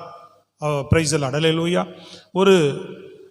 ஒரு பெரிய விவசாயி தினமும் தன்னுடைய இளநீர் அந்த தேங்காய் என்ன செய்வாராம், பறித்து தினமும் வண்டி நிறைய எடுத்துக்கொண்டு ஒரு ஊராக கொண்டு போய் என்ன செய்துட்டு வருவாராம், வியாபாரம் பண்ணுகிற பழக்கம் உடையவர். அப்படி ஒரு ஊருக்கு இப்போ அவர் காலையிலே வந்து அத்தனை பொருள் எடுத்துகிட்டு அவர் பிரயாணம் பண்ணி போகும்போது ஊருக்கு அருகாமையில் போயிட்டு என்ன பண்ணியிருக்கிறார், ஒரு நபரிடத்தில் போயிட்டு ஒரு தம்பி நின்றுருக்கிறான். இந்த ஊருக்கு போகிறக்கு இன்னும் எவ்வளோ தூரம் ஆகும் அப்படின்னு குறிப்பிட்ட ஊருக்கு போகும்போது கேட்டிருக்கிறார். அந்த தம்பி சொல்லியிருக்கிறான், நீங்கள் ஸ்லோவாக போனீங்கன்னா எத்தனை நேரத்தில் போயிடலாம், 5 நிமிஷத்தில் போகலாம். ஸ்லோவாக போனால் எத்தனை நிமிஷத்தில் போகலாம், 5 நிமிஷத்தில் போயிடலாம். வேகமாக போனீங்கன்னா 1 மணி நேரம் ஆகுன்றிருக்கிறான். சொல்கிறது புரியுதாங்க இல்லையா உங்களுக்கு? ஸ்லோவாக போனால் 5 நிமிஷத்தில் போயிடலாம், வேகமாக போனால் 50 நிமிஷம் 1 மணி நேரம் ஆகிடுன்னு சொன்னானா. இந்த ஊழியக்காரர் சொன்னார் ஒரு ஊழியர் கூட்டத்தில், சோத்திரம் போடா, ஸ்லோவாக போனால் 5 நிமிஷத்தில் போகலான்னா வேகமாக போனால் 5 நொடியில் போயிடலான்டா, முட்டாள் அப்படின்னு அவனை திட்டிட்டு போயிட்டார். என்ன பண்ணாரா, இந்த பக்கம் சந்தான்னு சொல்லி சந்தில் திருப்பி வண்டி அடித்து ஓட்டினாராம். கடகடன்னு உள்ளே போனோடனே வண்டி எல்லாம் கவிழ்ந்து, மாடெல்லாம் கவிழ்ந்து, வண்டியும் கவிழ்ந்து, பொருளை இளநீரெல்லாம் கவிழ்ந்து, அப்புறம் வண்டியை தூக்கி நிமித்தி இளநீரெல்லாம் தூக்கி மறுபடியும் வச்சு மாடையெல்லாம் பூட்டி மறுபடியும் வண்டி ஓட்டிகிட்டு வந்தான். அந்த முனையில் அந்த பையன் நின்னானா. சோத்திரம் அல்லேலூயா. அதான் சொன்னான், இந்த ரோடு ரொம்ப மோசம், மேடும் பள்ளமான இடம், நீ மெதுவாக வந்திருந்தீங்கன்னா 5 நிமிஷத்தில் போயிருக்கலாம். நான் அதுதான் சொன்னேன், வேகமாக வந்தீங்கல்ல, கீழே விழுந்து மறுபடியும் வாரிக்கிட்டு நீங்கள் போகிறக்கு 1 மணி நேரம் ஆகும். அதனால் மெதுவாக போனால் இந்த இடத்துல 5 நிமிஷத்தில் போயிடலாம், வேகமாக போனால் இங்கே விழுந்து வாரி போகிறதுக்கு 1 மணி நேரம் ஆகும். நிறைய பேருக்கு அப்படி தான் இங்கே நடக்குது அப்படின்னு சொன்னான். சொல்கிறது விளங்குதா இல்லையா உங்களுக்கு? அப்போ போக வேண்டிய இடத்துல எப்படி தான் போகணும் சொல்லுங்கள். ஒரு நல்ல ரோடு இருக்குது, சர்ன்னு போகலாம். திடீர்னு மல்ல மடிப்பு வருது, ஒரே கல்லுங்க மேடுமா இருக்குன்னு என்ன பண்ணோம், உடனே வண்டியை இல்லை நான் அப்படியே அந்த பள்ளத்தில் ஏற்றிடுவேன், அப்படியே கல்லில் விட்டுருவேன்னா எங்காவது போய் விட்டுட்டு விழுந்து வாரி அங்கே 2 மணி நேரம் உட்காந்துட்டு அப்புறம் எழுந்து போக வேண்டியது தான். அந்த இடத்துல கொஞ்சம் ஸ்லோ பண்ணி ஒரு 5 நிமிஷம் பொறுமையாக கடந்துட்டா அப்புறம் என்ன பண்ணிடலாம். கர்த்தர் இப்படி தான் தன்னுடைய ஆசீர்வாதத்தை தருவதற்கு காத்திருப்பாராம். நாம் என்ன செய்யணும், காத்திருந்து அதை பெற்றுக்கொள்ளுகிறவர்களாக இருக்கணும். நம்ம அவசரத்துக்கு அவர் எதுவுமே செய்ய மாட்டார். கையை உயர்த்தி சத்தமாக சொல்லுங்க. மரியாள் அவசரப்படுறதுக்கெல்லாம் அவர் செய்யலை. இன்னும் ஏன் வேலை வரல போமா அப்படின்ட்டார். அவருக்கு எப்போ என்ன நமக்கு செய்யணும்னு கரெக்டாக தெரியும். சத்தமாக நல்லா சொல்லுங்க. அல்லேலூயா. ஆமாம், ஏற்கனவே பேதுரு களைப்பாக இருக்கிறார். இப்போ நமக்கு ஒரு அவசரம் வரதான் செய்யும். ஐயோ தீர்ற மாதிரி இருக்கு, காலியாகிற மாதிரி இருக்கு அப்படின்னு சொல்லுவோம். அவர் என்ன அங்கே இவர் அற்புதம் செய்கிறதுனால அங்கே ஃபுல்லாக ட்ரை ஆகட்டும் அப்படின்ற வரை காத்திருக்கிறார். அந்த பழைய ரசம் காலி ஆகட்டும், புது ரசமாக உள்ளே போகுது. அல்லேலூயா. இவன் உடனே கொடுத்தா என்ன பண்ணுவான், அதோட கொண்டு போய் இதையும் ஊற்றிட்டு இருப்பான் உள்ள. சோத்திரம். அல்லேலூயா. சில பேர் பாருங்க, ஏதாவது குறையுதுன்னு என்ன பண்ணுவான், ரசம் குறையுதுன்னா சுடுதண்ணி வச்சு உள்ளே ஊற்று, டக்குன்னு சுடுதண்ணி அண்டால வச்சுருவாங்க. சோத்திரம். சாம்பாருக்கு அண்டால வச்சுருவான். பிரியாணிக்கு என்ன செய்ய முடியும் சொல்லுங்க. அந்த நாட்கள் எல்லாம் கல்யாண வீடு ஃபங்க்ஷன் வீடுனா சாம்பார் ரசம் தான் இல்லையா.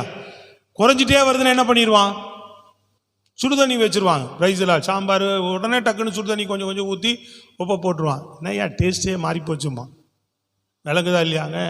திராட்சை ரசம் குறைய என்ன பண்ணணும், தண்ணி ஊற்றி விட்டுருவாங்க. வேறு என்னையா லாஸ்ட் போக போக என்ன ஆகும், ருசி குறைய தான் செய்யும். ஹோட்டலுக்கு 10:30 மணிக்கு போனீங்கன்னா ரொம்ப மோசமாக இருக்கும் சாம்பார் சட்னி. என்னென்னா காலையில் இருக்கிறது குறைய என்ன பண்ணுவார் மாஸ்டர், கொஞ்சம் தண்ணி ஊற்றி கலந்து உப்பு போட்டு வை அப்படின்னு கடைசியாக போகிறக்கு ஒரு இருக்கிற மாவையும் காலி பண்ணுறக்கு அவர் அந்த வேலையை தான் செஞ்சு வைப்பார். சோத்திரம். விளங்குதாங்க. அப்போ இவன் கேட்குறான், முதல்ல என்ன செய்வாங்க, நல்ல ரசம் கொடுப்பாங்க, பின்னாடி கொஞ்சம் மோசமாக இருக்கும். நீ இவ்வளோ நல்ல ரசத்தை இவ்வளோ நேரம் வச்சுருந்து கடைசியாக ரொம்ப ருசியுள்ள ரசத்தை கொடுக்குறியே. தேவன் அப்படிதான் பொறுமையாக இருப்பார், ஆனால் அவன் கொடுத்தா பெஸ்டானதை தான் கொடுப்பார். கையை தட்டி சொல்லுங்க. அல்லேலூயா. பொறுமையாக கொடுப்பார், காத்துரு, ஆனால் அவனுக்கு கிடைக்கிறது பெஸ்டானதாக கிடைக்கும். அல்லேலூயா சொல்லுங்க. சில பேர்லாம் சொல்கிறான், ஐயோ அவன் உயர்ந்துட்டு போகிறான், இவனுக்கு நல்ல வேலை வந்துருச்சு, அவன் வருமானம் கிடச்சி, அவனுக்கு நல்ல வேலை கிடச்சிருச்சு, அல்லேலூயா, அவங்களுக்கு வாழ்க்கை அமைஞ்சிருச்சு, இவங்களுக்கு திருமணம் அமைஞ்சிருச்சு. நீ பொறுமையாயிரு, கர்த்தர் சமூகத்தில் காத்திரு, ஏற்ற வேளையில் உனக்கு செய்வார், அற்புதங்கள் நடக்கும். அல்லேலூயா. மகிமையாக இருக்கும் அது. ஸ்தோத்திரம். அல்லேலூயா. ஆமா, தேவ வார்த்தை வந்துட்டா போதும். அவர் வார்த்தை கீழ்ப்படிங்க. அவர் சொல்றாரு, வாங்க அந்த ஜாடி எடுத்துட்டு வா. கீழ்ப்படிஞ்சாங்க. தண்ணீரை கொடுத்து, இந்த தண்ணீரை எடுத்துட்டு போ, தண்ணீரை எடுத்துட்டு போன்னு தான் சொன்னார். தண்ணீரை எடுத்துட்டு போ சொல்றாரே, போவோன்னு போறான். போனால் அது திராட்சரசமா மாறிச்சு. அதான் சொன்னான், நாங்கள் கொண்டு போன எங்களுக்கு அன்றி யாருக்கும் தெரியலையா, பந்தி விசாரிப்புக்காரனுக்கு தெரியல, ஆனால் கொண்டு போனவனுக்கு தண்ணீர் அப்படின்னு தெரியுது. ஆனால் அங்கே போறக்குள்ள அது என்ன ஆகுது, திராட்சரசமாய் கர்த்தர் மாற்றுகிறார். அல்லேலூயா. பேதுருக்கு அப்படி தான் சொல்றார் ஆண்டவர். வந்தோடனே சொல்லிக்கலாம், ஆண்டவர் ஏற்கனவே போட்லேருந்து வந்தேன், களைப்பாக இருக்கிறேன், கொஞ்ச நேரம் ரெஸ்ட் எடுக்கலாம். வந்தோடனே சொல்லியிருந்தா கூட என்ன ஆயிருக்கலாம், உடனே கூட இப்போ இன்னும் நீங்கள் உட்காந்து பிரசங்கம் பண்ணி, அல்லேலூயா, நான் வேறு அதை போட்டை உள்ளே தள்ளி விட்டுட்டேன், கொஞ்சம் வெளியில் மறுபடியும் உள்ளே இறக்கி அதை கட்டி விட்டுட்டு போகணும், ரெடி பண்ணிட்டு போகணும். அவர் 1 மணி நேரம் 1.5 மணி நேரம் பிரசங்கம் பண்ணி ஜனங்களுக்கெல்லாம் ஜெபம் பண்ணி விடுதலையாக்கி சுகமாக எல்லாம் நடந்து முடிச்சு ரைட் எல்லாம் முடிச்சிட்டாரு. இப்போ நாம் சர்ச்சில் ஒரு பெரிய மீட்டிங்கெல்லாம் வச்சு என்ன ஆகும், அப்போல்லாம் ஒருத்தர் மீட்டிங் நடந்தது நம்ம தண்டையார்பேட்டையில். ஆரம்பத்தில் ஒருத்தர் வந்தார், மீட்டிங் வந்து நடத்தினதே முடிக்கிறதுக்கே 10 ஆக்கிட்டார். அப்போல்லாம் அப்படி ஆக்கிடுவாங்க சில பேர். ஆனால் ஜனம் ஒருத்தராக செய்ய மாட்டாங்க. ஹலோ சொல்லுங்க பார்ப்போம். இன்னைக்கு மணி 8 ஆனோன்னா இப்படி பார்ப்பான், இப்படி பார்ப்பான், இப்படி மேலே பார்க்குறேன், தெக்க பார்க்குறேன். அல்லையா சொல்லுங்க பார்ப்போம். அன்னைக்கெல்லாம் மணியே பார்க்க மாட்டாங்க. 9:30 மணி கூட ஒரு ஆள் அசையாது, ஒருத்தரும் வெளியே போக மாட்டாங்க. அப்படியே 9:30 மணி ரொம்ப லேட் ஆக்கிட்டார். மீட்டிங் முடிக்கிறதுக்கே லேட் பண்ணிட்டார். பேசி பேசி ஜெபம் பண்ணி வார்த்தை எல்லாம் முடிச்சுட்டு ஜெபம் பண்ண வரவங்கெல்லாம் விருப்பப்படுறவங்கெல்லாம் வாங்க அப்படின்ட்டார். பெருங்கூட்டம். அவர் இந்த பிசாசுகிரிலாம் துரத்துறாரு, விடுதலை பெற்றுத்தார், அந்த ஊழியத்தை செய்கிறவர். பெருங்கூட்டம் வந்து நின்றுச்சு. அவர் ஒரு 5-6 பேரை வேற வச்சிருப்பார். ஒரு ஆளுக்கும் 5 நிமிஷம் 10 நிமிஷம் 5 நிமிஷம் 10 நிமிஷம் ஜெபம் பண்ணி பார்த்தீங்கன்னு சொன்னால், நாங்கள்லாம் இதை 9:10 முடிச்சிட்டார், இதை 10:30 முடிச்சிருவார். இதோ முடிஞ்சிருச்சுன்னு பார்த்தா 12 மணி வரைக்கும் ஜெபம் பண்ணுறாருங்க. ஜனங்க அப்படியே நிற்கிதுங்க. அது அவங்க வீட்டுக்காரன் அப்படியே நிற்கிறான். அங்கே இல்லாட்டி வீட்டுக்காரன் பிரச்சனைனா மனைவி நிற்கிது, மனைவிக்கு பிரச்சனைனா வீட்டுக்காரன் நிற்கிறான். ஆர்வமாக தான் நிற்கிறாங்க, விடுதலைக்காக நிற்கிறாங்க, சுகத்துக்காக. அன்றைக்கெல்லாம் பெரிய பெரிய மீட்டிங் நடந்தால் தினகரையா இப்படி தான் ஒரு ஆளுக்காக வரவங்களுக்கெல்லாம் ஜெபம் பண்ணுவாராம். லைனாக வருவாங்களாம். 12 மணி ஆகுமா ஜெபம் பண்ணி எல்லாத்தையும் அனுப்புறதுக்கு. அந்த நாட்கள் அப்படிலாம் இருந்திருக்கிறாங்க. சோத்திரம், பிரைஸ் தி லார்ட். அதெல்லாம் அப்படி இருந்திருக்கிறார். பெரிய ஒரு 10 சேரை போட்டு உட்காந்துக்குவார், ஸ்டேஜில் உயரமாக போட்டு உட்காந்து மேலே ஏறி உட்காந்துக்குவார். வாங்க தலையில் கை வச்சு அனுப்பிக்கிட்டே இருப்பார். அதுக்கு எவ்வளோ, அதுக்கு கிட்டத்தட்ட இவ்வளோ பெரிய கூட்டம் இருக்கும். 50,000 பேர் 10,000 பேர் வர கூட்டமெல்லாம் அன்றைக்கி வந்துச்சு. இப்போ அதில் குறைஞ்சது வந்து நின்று 2,000-3,000 பேர் நின்றுவான். அத்தனை பேருக்கு தலையில் கை வச்சு அனுப்புறதுக்கே ஆகும் 2 ஹவர் 3 ஹவர் ஆகிடும். புரியுதுங்களா? 12 மணிக்கு டிஃபன்லாம் உங்களுக்கு ரெடி, சாப்பாடெலாம் ரெடி பண்ணி வச்சுக்கிறோம். சோத்திரம். இவங்களுக்கு சாப்பாடெல்லாம் கொடுத்து இவங்களை காரில் ஏற்றி பேக்கப் பண்ணி அனுப்பி அப்புறம் நாங்கள் சாப்பிட்டு அப்புறம் நாங்கள் வீட்டுக்கு போவோம். அல்லேலூயா. அப்படி போகும்போது எங்களுக்கு மறுபடியும் ஏதாவது ஒரு வேலை கொடுத்தாங்கன்னா எப்படி இருக்கும் பாருங்க. ஹலோ சொல்கிறது விளங்குதா உங்களுக்கு? புரியுதா உங்களுக்கு? சத்தமாக சொல்லுங்க பார்ப்போம். ஆமென். அப்படி பிரியமானவர்களே, நீங்கள் கர்த்தருடைய அந்த நாள்லாம் அப்படி அது மாதிரி இவர் ஏசு என்ன பண்ணுறாரு, பிரசங்கம் நடக்குது. பிரசங்கம் நடந்த நேரத்தில் என்னாச்சு, ஒன்றா சுகப்படுத்துவார், என்னாடி சாப்பாடு போட்டுட்டு உட்காந்துருப்பார். புரியுதுங்களா உங்களுக்கு? எல்லாருக்கும் ஜெபம், இப்படி எல்லாரும் பேசி கீசி எல்லா காரியம் முடிச்சுட்டு சரி வீட்டுக்கு போகலாம் அப்படின்னு பேதுரு நினைக்கும் போது என்ன பண்ணுறாரு, வாப்பா ஆழத்தில் கொண்டு போய் என்ன பண்ணலாம். அவன் ஏற்கனவே சொல்கிறான், நாங்கள் ராத்திரியெல்லாம் போய் கஷ்டப்பட்டு வந்து ஒரு மீனும் இல்லாமல் உக்காந்துருக்குறோம். அல்லேலூயா. எப்படா வீட்டுக்கு போவோன்னு வேற இருக்கிறோம். ஆனால் இந்த மாதிரி நேரத்தில் அவர் சொன்னால் கூட இத்தனை களைப்பையும் தாண்டி அவன் ஒன்றே ஒன்று சொன்னான், பிரயாசப்பட்டு ஒன்றும் இல்லை, ஆனால் உங்கள் வார்த்தையின்படி நான் வலையை போடுகிறேன் ஆண்டவரே. வார்த்தை கீழ்ப்படிந்தானா இல்லையா? நல்லா கையை தட்டி சொல்லுங்க. அல்லேலூயா. எனக்கே 1008 காரியம், இதுக்கு கீழ்ப்படி அதுக்கு கீழ்ப்படின்றாங்க, இதை செய்கின்றார் ஆண்டவர், அதை செய்ய சொல்றாரு அப்படின்னு ஆண்டவர் வார்த்தையை நம்ம குறை சொல்லாதபடி தேவனுடைய வார்த்தைக்கு நீ கீழ்ப்படுகிற மனுஷியா இருந்தா உன் வாழ்க்கையில் 2 படகு நிறைய. ஆமென். அல்லேலூயா. உன் குறைகளை நிறைவாக்குவார். முதல் பார்த்தோம் வியாதியை நீக்கம். வார்த்தை வந்து நம்ம வியாதியை நீக்கம். சொல்லுங்களேன். அல்லேலூயா. அதே போல நம்ம வாழ்க்கையில் அவர் இடைப்பட்டு என்ன பண்ணணும், உங்க வாழ்க்கையில் இருக்கிற குறைகளை அவர் மாற்றணும். அதுக்கு அவர் வார்த்தை தான் நமக்கு கிரியை செய்யும்.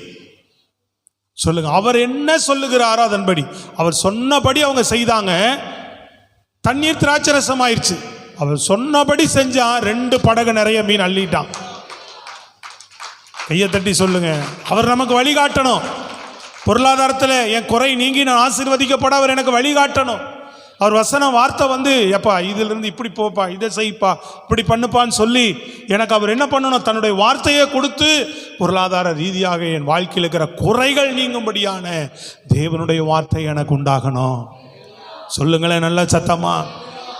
2 மீன் 5 அப்பத்தை வாங்கிட்டு கையில் கொடுத்துட்டு எல்லாரையும் 50 பேராக உட்கார வைங்கன்றார், ரவுண்டாக உட்கார வைங்கன்றார். ஹலோ, சொல்றது விளங்குதா? நல்ல சத்தமா சொல்லுங்க பாப்போம். அல்லேலூயா. 50 பேரை என்ன பண்ணுவேன், உட்கார வை, ரவுண்டா உட்கார வை. கூட்டமா உட்காந்துருக்குறாங்க ஜனங்க. சோத்திரம். அல்லேலூயா. கொடுத்து அனுப்புறது எவ்வளவு? ஒரு ஆளுக்கே பத்தாது அன்னைக்கு சாப்பிட்றதுக்கு. விளங்குதாங்க? நம்மளே 10 மீன் சாப்பிடுவோம் இல்லையா? எத்தனை மீன் சாப்பிடுவேன்? 4 தான் சாப்பிடுவேன். 10 கொடுத்தா சாப்பிட மாட்டேயா? வெறும் 10 மீனை வறுத்து கையில் கொடுத்தா என்ன பண்ணுவோம்? சாப்பிடாம இருப்போமா? வைக்கிறது 4 தான் தட்டல, அதனால 4 மட்டும் சாப்பிட்டு போயிடும். சோத்திரம். அல்லேலூயா. சொல்லுங்களேங்க, சாப்பாடு கொஞ்சமாக வச்சு ஒரு 10 மீன் வறுத்து வாலி பசங்க கையில் கொடுத்தா சாப்பிடாம இருப்பாங்களா? அதெல்லாம் வெறும் முள்ளு தான் கிடக்கும் கடைசியில் 5 நிமிஷம் இருக்கும். சோத்திரம். Praise the Lord. சொல்லுங்களேங்க, நாங்களும் ஆரம்பத்தில் சாப்பிட்ருக்குறோம். ஆமாம், எங்கள் வீட்டில எல்லாம் பெருசாக மீன்லாம் வறுக்க மாட்டாங்க. ஆனால் எங்கள் ஊரில் பார்த்தீங்கன்னா அதிகமாக அந்த குளத்து மீன், ஆற்று மீன்லாம் வண்டிகள் அதிகமாக இருக்கும். வண்டியில் வச்சு மீன் அப்படியே எண்ணெய் அந்த மிளகுத்தூள் போட்டு கமன்னு அப்படி வச்சுருப்பான். தட்டில் வச்சு பேப்பர் போட்டு மூடி வச்சுருப்பான். போய் நின்னா போதும், எண்ணெய் கொதிச்சு ரெடியாக இருக்கும். போய் நின்னா பொறிச்சு எடுத்து தட்டில் வச்சுக்கிட்டே இருப்பான். அது எத்தனை மீன் சாப்பிடுவோம் நமக்கே தெரியாது. கிராம ஊழியத்துக்கு போவோம், தருமபுரி, கிருஷ்ணகிரி சைடு, அதே மாதிரி தான் அந்த சைடில் இருக்கும். இந்த வண்டிகளை வச்சு என்ன பண்ணுவாங்க, பூரா வண்டிகளில் அந்த மீன் வச்சு விற்றுட்டு இருப்பாங்க. சோத்திரம். கிராம ஊழியம் முடிஞ்ச உடனே நம்ம ஆளு ஒரு 10 பேர் இருக்கிறாங்க. அதில் உடனே சொல்லுவார், மீட்டிங் முடிஞ்சிருச்சு, வண்டி 10 மணிக்கு மூடிடுவான். ஊருக்கு வரதே பெருசு. சென்னையில் இப்படி மீன் பார்க்க முடியாதுன்னு எங்களை இழுத்துட்டு போயிடுவாங்க வண்டிக்கு. சோத்திரம். 10 பேர் நாங்கள் போய் 3 நாள். அவன் டெய்லி இவங்க வருவாங்களான்னு எதிர்பார்ப்பான் வண்டிக்காரன். ஏன்னா அவன் வண்டியே காலியாகிடும். சோத்திரம். அவன் ஏதோ 1-2 விற்றுக்கிட்டு உட்காந்துருக்கிறவனுக்கு வண்டியில் இருக்கிற அத்தனை மீனும் காலி, 10 பேரும் காலி பண்ணிருவோம். சோத்திரம். முதல் நாள் போவோம், 2ஆவது நாள் போனோன்னா அந்த வண்டிக்காரன் ஒரே சிரிப்பாயிடும். இவர் டெய்லி வருவாங்க போல தெரியுது. சொல்லுங்களேன் அல்லேலூயா. சத்தமாக சொல்லுங்க அல்லேலூயா.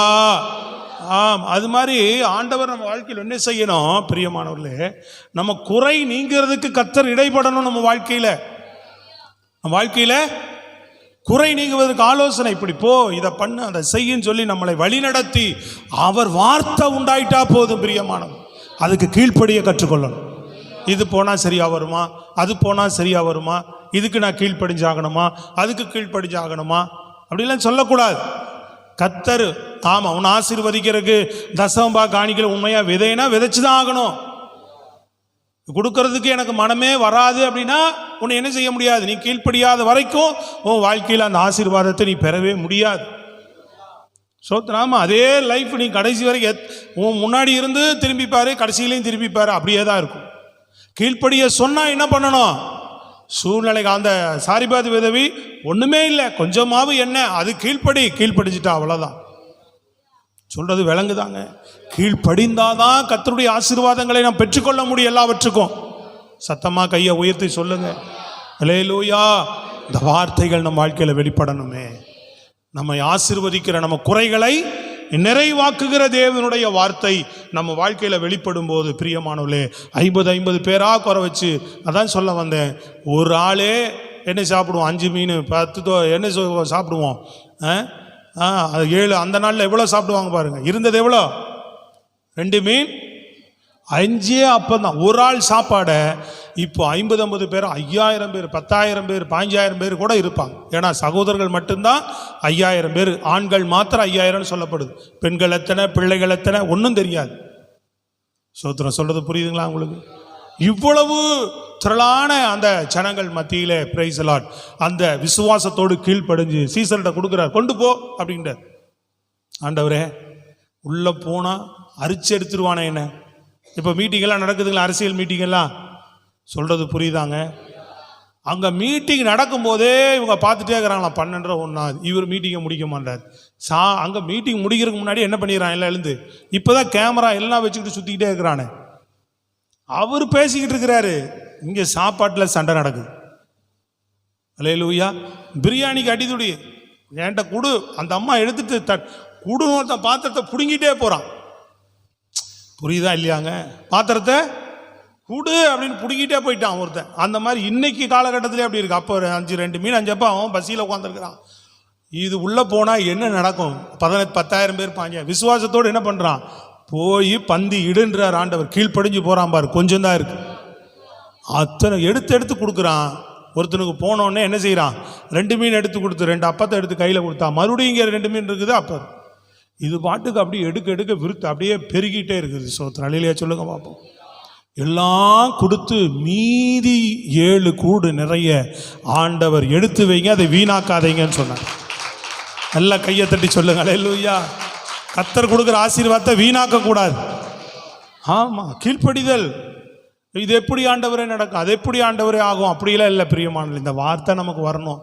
இதை செய்யி நம்ம குறைகளை அவர் நம்ம வாழ்க்கையில் இடைப்பட்டு வா வளைய போடு, இந்த வேலை எந்த மாதிரி செய்து பார், இந்த காரியத்தை இப்படி செய், உன்னை ஆசீர்வதிப்பேன். ஆண்டவர் நம்ம வாழ்க்கையில் வேலையை மாற்ற சொல்லும்போது அல்லேலூயா, சில காரியங்களை நமக்கு நல்ல ஆலோசனைகளை தரும்போது எப்படி நம்மோடு இடைப்படுகிறாரோ அதுக்கெல்லாம் நம்மை விட்டு கொடுத்து ஒப்பு கொடுத்து கீழ்ப்படியும் போது பிரியமானவர்களே, நம் வாழ்க்கையில் அற்புதங்களை ஆண்டவர் செய்ய ஆரம்பித்து விடுவார். கையை உயர்த்தி சத்தமாக சொல்லுங்க.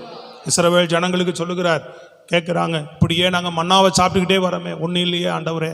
மோசைகிட்ட கேட்கும்போது மோசையை போய் ஆண்டவர்கிட்ட முறையிற, ஆண்டவரே இந்த ஜனங்க என்ன பண்ணுறாங்க, மன்னாவையே சாப்பிட்றோம், எங்களுக்கு கவிச்சி வேணும்னு கேட்குறாங்க, சாப்பாடு கேட்குறான். இந்த ஜனங்களுக்கெல்லாம் எங்கே இவ்வளோ ஜனங்களுக்கு எங்கே அடிச்சு போகிறது அப்படின்னா ஆண்டவர் என்ன பண்ணிட்டார், 1 மாதத்துக்கு தருவேன்னு சொல்லிட்டார். பிரச்சனை அதுதான். ஜெயபலையா கவனிக்கிறீங்களா? என்ன சொல்லிட்டாரு? 1 மாதம். சோத்திரம் பிரைஸ் எல்லாம். அவன் அதுதான் மோசைக்கு டவுட் ஆயிடுச்சு. இப்போது நாளைக்கு காடையை தருவேன் அப்படின்ட்டு இருந்தாருன்னா பிரச்சனை இல்லை, 1 நாள் ரைட். நாளைக்கு உங்களுக்கு தருவேன் அப்படின்னா இவங்க இருக்கிற மாடு ஆடு மாடெல்லாம் 1 நாளைக்கு அடித்து சாப்பிட்டுக்கலாம், தப்பு கிடையாது. ஆனால் 1 மாதத்துக்கு இவர் சொல்லிட்டாரே அப்படின்னா அவன் சொல்கிறான், ஆண்டவரே இங்கே இருக்கிற ஆடு மாடுகள் அடித்தாலும் பத்தாது, சமுத்திரத்தில் இருக்கிற மச்சங்களெல்லாம் அடிச்சு, ஏன்னா 5 லட்சம் புருஷர்கள் பெண்கள் பிள்ளைகள் எப்படி 15-20 லட்சம் பேருக்கு சாப்பாடு போட்டால் நினச்சி பாருங்க. எத்தனை வலை போட்டு அள்ளி நம்ம இது பண்ணாலும் இவங்களுக்கு எப்படி கொடுக்க முடியும்? அவனுக்கு ஆண்டவர் சொன்னார், நான் சொல்கிறேன், என் வார்த்தையின்படி நடக்குமோ நடக்காது என்று நாளைக்கு நீ போய் பாருன்ட்டார். என் கை குறுகி போயிருக்குன்னு நினைக்கிறியா? என் வார்த்தையின்படி நடக்காதுன்னு நினைக்கிறியான்னு கேட்குறேன். நானும் உங்களை கேட்குறேன், ஆண்டவர் வார்த்தை நடக்குமா நடக்காதா? கர்த்தர் சொன்னார்னா செய்வாரா செய்ய மாட்டாரா? உன் குறையை நிறைவாக்க அவரால் முடியுமா முடியாதா? ஹலோ, விளங்குதாங்க? ஹலோ, அவர் வார்த்தைக்கு ஏங்குங்க. ஆண்டவரே உங்கள் வார்த்தை என் வாழ்க்கையில் என் குறையை நீக்கி போடுங்க ஆண்டவரே. சோதரன் எப்பவுமே என் வாழ்க்கையில் சில குறைகளோடையே காணப்படுகிற பொருளாதாரத்தில் என் குறை இன்னைக்கு ஜெபம் பண்ணிக்கிட்டே இருக்கணும், விட்டுறவே கூடாது. நீங்கள் சோதரன் என்ன பண்ணணும்?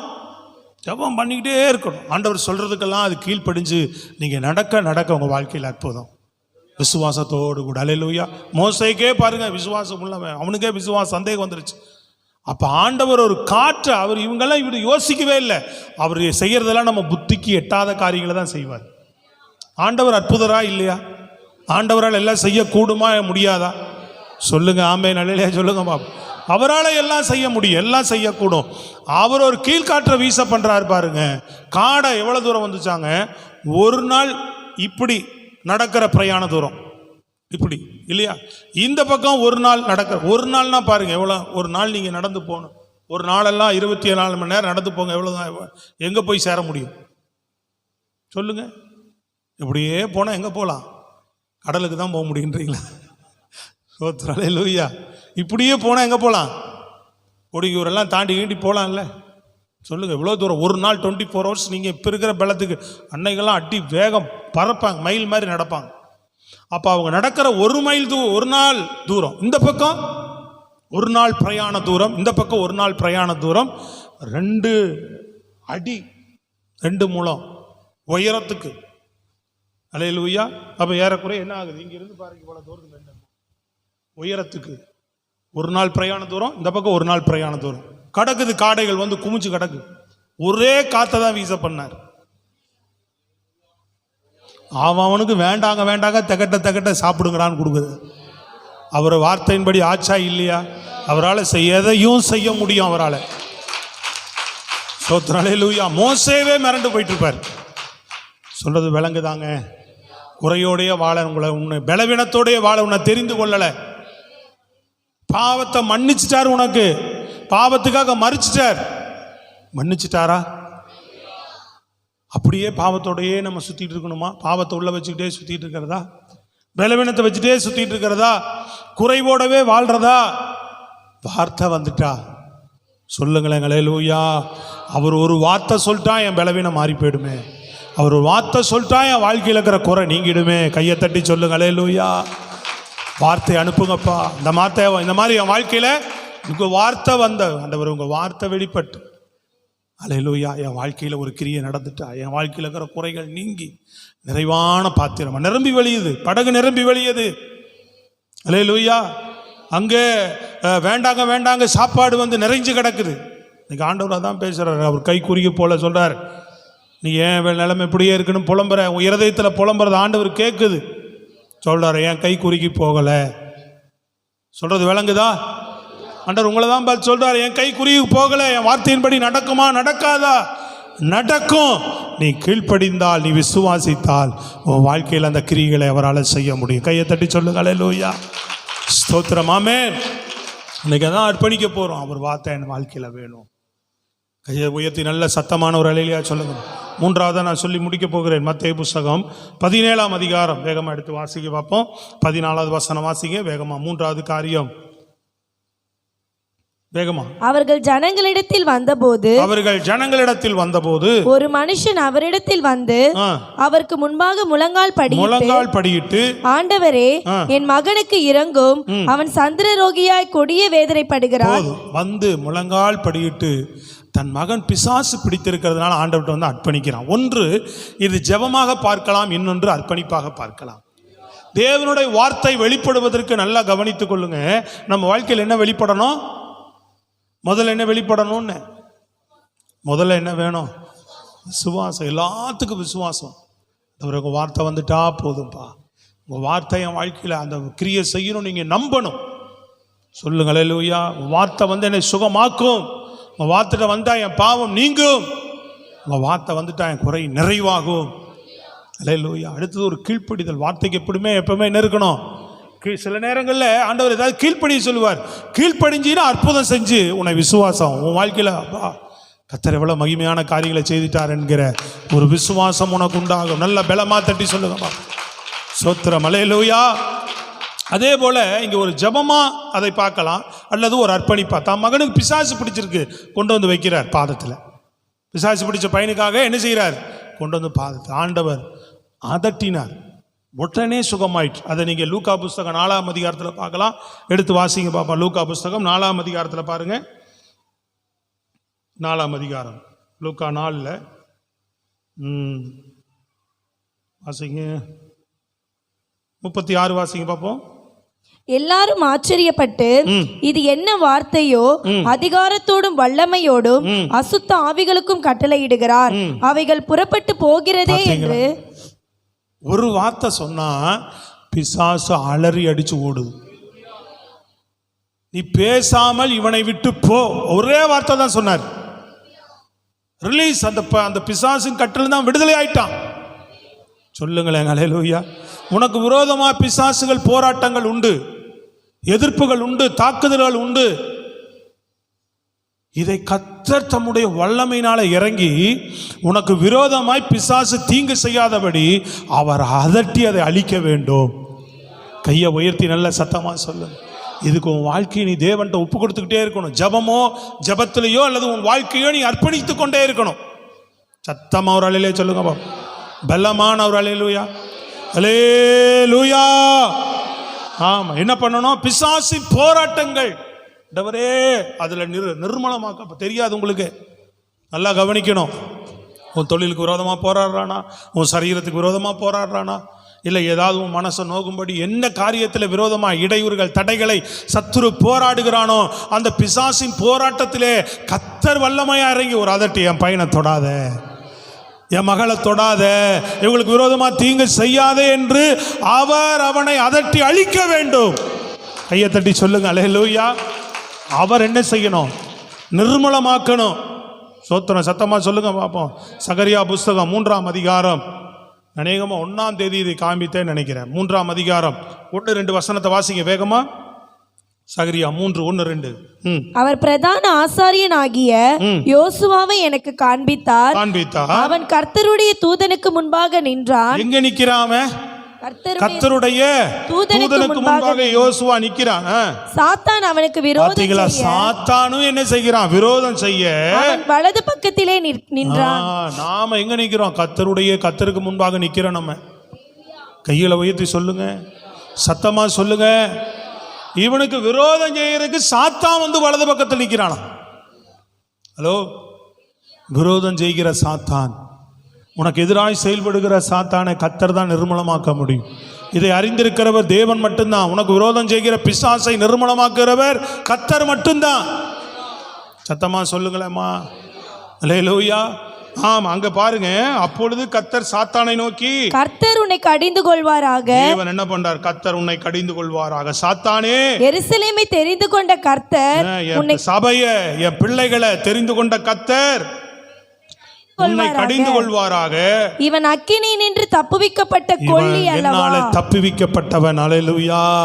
கர்த்தர் உன்னை கடிந்து கொள்வாராக. கைகளை தட்டி அல்லேலூயா சொல்லுங்க பாப்பா. கடிந்து கொள்றார் அவனை. வழங்குதாங்க. இவன் விரோதம் செய்யறதுக்கு வந்து நிற்கிறான். இவன் தெரிந்து கொள்ளப்பட்ட பாத்திரம். சொல்லுங்க, கரங்களை உயர்த்தி சொல்லுங்களேன். அம்மா, விளங்குதா இல்லையா உங்களுக்கு? தேவன் இடைப்படணும். இப்படியெல்லாம் நம்ம வாழ்க்கையில் இப்படியெல்லாம் ஒரு வார்த்தை வெளிப்படணுங்க. சோத்திரம். யோவானுக்கு தேவனுடைய வார்த்தை உண்டானது. இப்படியெல்லாம் நமக்கு வார்த்தை உண்டாகணும். சுகம் ஆயிட்டமா நீ அப்படின்னு அவர் வார்த்தை சபைக்கு வரும்போது பேசணும். பைபிளை வாசிக்கும் போது பேசணும். நீ ஜெபத்தில் இருக்கும்போது ஆண்டவர் வார்த்தை எனக்கு உண்டாகணும். பாவத்தில் போராடிட்டு இருக்கிற இருதயத்தில் ஆண்டவர் பாவம் மன்னிக்கப்பட்டதுன்னு பேசணும். அல்லேலூயா. குறைகள் நிறைவாக்குகிற வார்த்தைகள் உன் வாழ்க்கையில் இடைப்படணும். அதே போல் உனக்கு விரோதம் செய்கிற பிசாசை அவர் அதட்டி அழிக்கிற வார்த்தை வெளிப்பட வேண்டும். சொல்றது விளங்குதாங்க? எத்தனை பேருக்கு புரியுது? சத்தமா வாயை திறந்து நல்லா சொல்லுங்க. அப்புறம் இங்க வசனத்தை கவனிச்சு கேட்காம அங்க போய் நீ அர்ப்பணிக்காம, பிசாசு போராடுறான், போராட்டம், பிரச்சனை, குழப்பம், ஏதாவது தொந்தரவுகள், இப்படியே அலைஞ்சிக்கிட்டு இருந்தா எப்படி? நீ அர்ப்பணிச்சு நிற்கும் போது உனக்கே தெரியா தந்திரமாக கிரியை செய்ய மேற்கொள்ளாதபடி அவனை அழிப்பார் ஆண்டவர். நாங்கள் பார்க்குறோம்ல வசனம், பார்க்குறோமாங்க. ஆசாரிய ஊழியம் செய்கிறவங்க தேவனுக்கு முன்பாக நிற்கிறான். அங்கே வந்து நிற்கிறான் பாருங்க. அவன் யோபுக்கு விரோதம் செய்கிறதுக்கு வந்து நின்னானா இல்லையா? தேவனுடைய சமூகத்தில் வந்து நின்னானா இல்லையா? சொல்லுங்க. ஆண்டவர் கேட்டார்ல, எங்கே போகிற? என் பிள்ளை மேலே கண் வச்சியா? தெரியும் அவருக்கு. ஹலோ, சத்தமாக சொல்லுங்க வாயை திறந்து. இன்னைக்கு பிசாசின் போராட்டங்கள் நம்ம அடுத்தவனை விடுதலை ஆக்கணும். உங்களுக்கு விரோதமாக மறைஞ்சிருக்கிறவனில் நீங்கள் அர்ப்பணிக்காத பட்சத்தில், ஜெபிக்காத பட்சத்தில் சத்துரு உங்களுக்கு விரோதம் செஞ்சிருவான், துரோகம் பண்ணிடுவான். அல்லேலூயா. தேவனுக்கு உங்களை அர்ப்பணிக்கணும், ஜெபத்தில் இருக்கணும். அப்போ தான் கர்த்தர் உங்கள் வாழ்க்கையில் பாதுகாப்பை கட்டளையிட முடியும். வந்து இறங்கி கிரியை செய்வார். நீ தேவனுக்கு அர்ப்பணித்து நிற்கிற, தேவ சமூகத்தில் நிற்கிற பிள்ளையா இருந்தா கர்த்தர் உனக்கு விரோதமாய் தீங்கு செய்கிற சத்துருவை அழித்து போடுவார். உன் வாழ்க்கையில் பாதிப்பு இருக்காது. கர்த்தருடைய பாதுகாப்பு, ஆசீர்வாதம் இருக்கும். சத்தமாக எல்லாருக்கிட்டையும் ஒரு அல்லேலி ஆமேன் வரமாட்டேங்குது. பலமான அல்லேலி ஆமேன் வரமாட்டேங்குதுமா. Praise the Lord. அல்லேலூயா. இன்னைக்கு தேவ பிள்ளைகள் நம்ம தெளிவாக இருந்து ஆமேன் அல்லேலூயா. இப்படிப்பட்ட கர்த்தருடைய வார்த்தை வெளிப்படணுமா வேண்டாமா? வாழ்க்கை மாறணுங்களா? இல்லை சும்மா 2 மணி நேரம் பாரம்பரிய கிறிஸ்துவ ஆமாம் போனால் எனக்கு அவ்வளோதான் போயிட்டு வரணும்னு வந்தீங்களா? இங்கே சொல்லப்படுகிற காரியங்களை நீங்கள் கவனித்து கேட்டு நடக்கும்போது தான் கர்த்தர் உங்கள் வாழ்க்கையில் கிரியை செய்யும். ஸ்தோத்திரம். அல்லேலூயா. யூதா புஸ்தகம் 1:9 எழுதி கொள்ளுங்க. அங்கே மோசேவுடைய சரீரத்துக்கு விரோதமாக கை வைக்க வரான். அங்கே கர்த்தர் என்ன பண்ணார்? கடிந்து கொண்டார். ஸ்தோத்திரம். அல்லேலூயா. ஆமாம், மோசே பாருங்க, தேவ மனிதன். அவர் ஒரே ஒரு வார்த்தை ஆண்டவர் சொன்னார், கோலில் என்ன செய், போய் பேசினார். 2வது கண்மலை பார்த்து பேசினார். என்ன பண்ணார்? கோலில் போய் அடிச்சிட்டார். கவனிக்கிறீங்களா? எத்தனை தரம் மாறி செய்கிறோம், வார்த்தையை மீறுறோம். ஹலோ, எத்தனை முறை தேவனுடைய காரியங்களை மீறுறீங்க? விளங்குதா இல்லையாங்க? எத்தனை முறை தடுமாறுறீங்க? தடுமாறும் போது, விரோதமா பேசும்போது, அவிசுவாசம் வரும்போது பிசாசு வந்துடுறான். தெரியுமா தெரியாதா உங்களுக்கு? ஐயோ, சத்தமா சொல்லுங்க, விளங்குதா இல்லையா? நீங்க தேவனுக்கு பிரியமில்லாத காரியங்களை செய்யும் போதெல்லாம் வந்துடுறான். ஆனாலும் கர்த்தர் மோசேயை மன்னித்தவர், அதே மாதிரிதான் யோசுவாவை மன்னித்தவர், தெரிந்து கொண்டவர். அல்லேலூயா. அவங்க மேல குற்றம் இருக்குது, அதான் வந்து நிற்கிறான். ஆனால் நான் இப்போ அவங்கள தெரிந்து கொண்டுட்டேன், அவங்க குற்றத்தை மன்னிச்சு தெரிந்து கொண்டுட்டேன். அவன் அழுக்க வஸ்திரத்தை மாட்டி புது வஸ்திரம் கொடுக்க நான் விரும்புகிறேன். மோசேவை நான் மன்னிச்சிட்டேன். அவன் மீறி வார்த்தையை பேசி செஞ்சிட்டார், தடுமாற்றத்தில் செஞ்சிட்டார், நான் மன்னிச்சிட்டேன். அவன் சரீரத்தை கேட்குறான், செத்ததுக்கு அப்புறம் வந்து கேட்குறான், ஏன் ஆள் ஏன்ட்ட கொடு, உன் வார்த்தையை மீறினார்ல ஏன்ட்ட கொடுன்னு கேட்குறாங்க. ஹலோ, மோசே பாருங்க, செங்கடலை பிளந்தவர், எகிப்தில் 10 விதமான அற்புத அடையாளங்களை செய்தவர், வனாந்தரத்தில் எத்தனை அற்புத அடையாளங்களை செய்தவர், தேவனை முகமுகமா தரிசித்தவர். அவருக்கே வந்து நிற்கிறான், நீ ஏமாத்திரம். ஐயோ, விளங்குதா இல்லையா? நல்லா சொல்லுங்க பார்ப்போம். மோசையே வந்து குடுன்றான், அவன் எனக்கு சொந்த குடுன்னு கேட்குறாங்க. மோசையின் சரீரத்தை, அதுதான் தேவன் அடக்கம் பண்ணார் இருக்கு, மோசையின் சரீரத்தை கர்த்தர் அடக்கம் பண்ணார் இருக்கும். விளங்குதா இல்லையா? அவனுக்கு அதிகாரம் இல்லை, உனக்கு போ, பொல்லாத பிசா கடிந்து கொள்றார். யூதா புஸ்தகத்தில் அது இருக்கு. சொல்றது விளங்கிடுச்சுங்களாங்க உங்களுக்கு? அல்லேலூயா. அதே போல பேதுருக்கு சொல்லுகிறார், சாத்தான் உன்னை புடமிட கேட்டுக்கொண்டான். அல்லேலூயா. ஆமா, ஆனாலும் நான் உனக்காக வேண்டிக் கொண்டேன். அவர் வேண்டிக் கொள்ளனா இவன் அவுட்டு. நீ தூங்கிட்டு கிடக்கிற, நிறைய நேரம் ஜெபம் பண்ண மாட்ற. அவர் ஜெபிக்கிறவர் ஒருத்தர் உனக்கு இருக்கிறார். ஆனா இதே உன்னை எப்பவும் காப்பாற்று நினைக்காத, இதே உன்னை காப்பாற்று நினைக்காத. நீ ஜெபிச்சா தடுமாற்றம், சோதனை வரும்போது நீ தடுமாறாம இருப்ப. அவன் தடுமாறுறான், கெத்செமனே தோட்டத்தில் தடுமாறிட்டான். என்ன பண்ணிட்டார்? வந்து இயேசுவை பிடிச்சோன்னு பட்டயத்தை எடுத்து என்ன பண்ணிட்டான்? காதை வெட்டிட்டான். அங்க போய் தடுமாறி, நீ தான் இயேசுவோடு இருந்தவனோன்னு தடுமாறி என்ன பண்ணிட்டான்? இல்லை இல்லை, எனக்கு அவரை தெரியாதுன்ட்டான். விளங்குதாங்க? ஐயா உயர்த்தி ஒரு அலையிலே சொல்லுங்க பாபு. ஆமா, தெரியாதுன்ட்டான். தடுமாற்றம். உனக்கு சூழ்நிலைகள் வரும்போது, நான் ஏற்கனவே சொல்லிக்கிறேன், சூழ்நிலைகள் வரும்போது நம்ம என்ன ஆயிடுவோம் பிரியமானவர்களே? தடுமாற்றம் அடைந்து விடுவோம். அதனாலதான் ஜெபத்தில் இருந்தால் தடுமாறாம கர்த்தர் உன்னை, அவர் ஜெபிக்கிறார் உனக்காக, இரவும் பகலும் உனக்காக பரிந்து பேசுகிறவர் இருக்கிறார். நீயும் அவர் சமூகத்தில் நின்னா வருகிற சோதனைக்கு தப்புவிக்க முடியும். அவர் ஜெபிக்கலைன்னா சாத்தாங்கையில் மாட்டியிருப்பான். அவர் யோபு, பேதுரு மாட்டிட்டு இருப்பார். உனக்காக வேண்டிக்கிட்டம்பா, நீ ஜெபம் பண்ண மாட்ட, தெரியும் உன்னை பற்றி. அல்லேலூயா. அப்புறம் தான் அவன் ஜெபிக்கிறாளா மாறினார். அப்புறம் தான் புத்தி தெளிந்து, அப்புறம் அவர் சொல்றார், தெளிந்து புத்தியா இருங்க, ஏனெனில் பிசாசானவர் யாரை விழுங்கலாம் என்று வகை தேடி சுற்றி திரிகிறான், தெளிந்து புத்தியா இருந்து ஜெபம் பண்ணுங்கன்னு அப்புறம் சொல்றார். அவர் கையை உயர்த்தி சத்தமா சொல்லுங்க பாப்போம். ஒரு அல்லேலூயா ஆமென் சொல்லுங்க பாப்போம். கர்த்தர் ஜெபம் பண்ணார் பாருங்க, சாத்தான் உன்னை மேற்கொள்ளாதபடி. ஆமா, அங்கே ஒரு அழகா ஒரு தேவ மனிதரை பற்றி சொல்லுகிறார். அவன், நான் கூட அப்படி, நாங்களே இது வரைக்கும் 28 வருஷமா அந்த செய்தி அப்படி ஒரு தியானத்தை கேட்கவே இல்லை. கடந்த முறை ஊழியர் கூட்டத்தில் அவர் பேசும்போது அதை குறித்து சொல்றார். அவன் வந்து வெட்டானே, போர்ச்சாவன் காதை வெட்டிட்டான், சும்மா கிடையாது. ஆண்டவர் ஏன் அவன் காதை ஒட்ட வச்சுட்டு போனார்னா, அங்கே ஒருவேளை அவன் காதை அவர் ஒட்ட வச்சுட்டு போகலைன்னு சொன்னான், அங்கே விசாரணைக்கு வந்துடும். இயேசு விசாரணை, இயேசுகிட்ட ஒரு குற்றமே இல்லை, ஏதாவது குற்றம் கண்டுபிடிக்கிறக்கே விசாரணை கூட்டு போகிறான். அதுக்கு ஒரு அருமையான இன்னொரு உதாரணம் சொன்னார். ஒரு மானு வேகமாக ஓடுதான், ஒரு ஏனை மறித்து நின்று. அது ரொம்ப பிரயோஜனமாக இருந்தது எங்களுக்கு, அதனால உங்களுக்கு சொல்கிறேன். பிரைஸ் எல்லாம். ஏன் ஒரு மான்குட்டி வேகமாக ஓடி வருதான் காட்டுக்குள்ளே, ஏனை மறித்து நின்று. என்ன இவ்வளோ வேகமாக ஓடுற? இல்லை, காட்டுக்குள்ளுக்கிற ஆட்டையெல்லாம் வந்து பிடிச்சிட்டு போயிட்டாங்க, என்னையும் பிடிச்சிருவாங்களோன்னு பயமாக இருக்குது அப்படின்ச்சு. ஸ்தோத்திரம், அல்லேலூயா.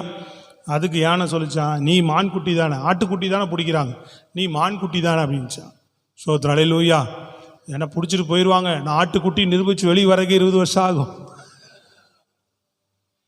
எனக்கு கூட பரவாயில்ல, நீ யானை. புரியுதா இல்லையா உங்களுக்கு? இன்றைக்கெல்லாம் உள்ளே பிடிச்சி போட்டுடுறாங்க, நிரூபித்து வர்றதுக்கே 10 வருஷம் 5 வருஷம் ஆகும், அதனால தப்பிச்சு போயிடுறது நல்லது அப்படின்னு அவர் அது உதாரணம் சொன்னார். விளங்குச்சா இல்லையாங்க? அதுக்கு நீ யானை, நீ உன்னை பிடிச்சி போட்டாங்கன்னா 30 வருஷம் ஆகும்னு சொன்னாங்க.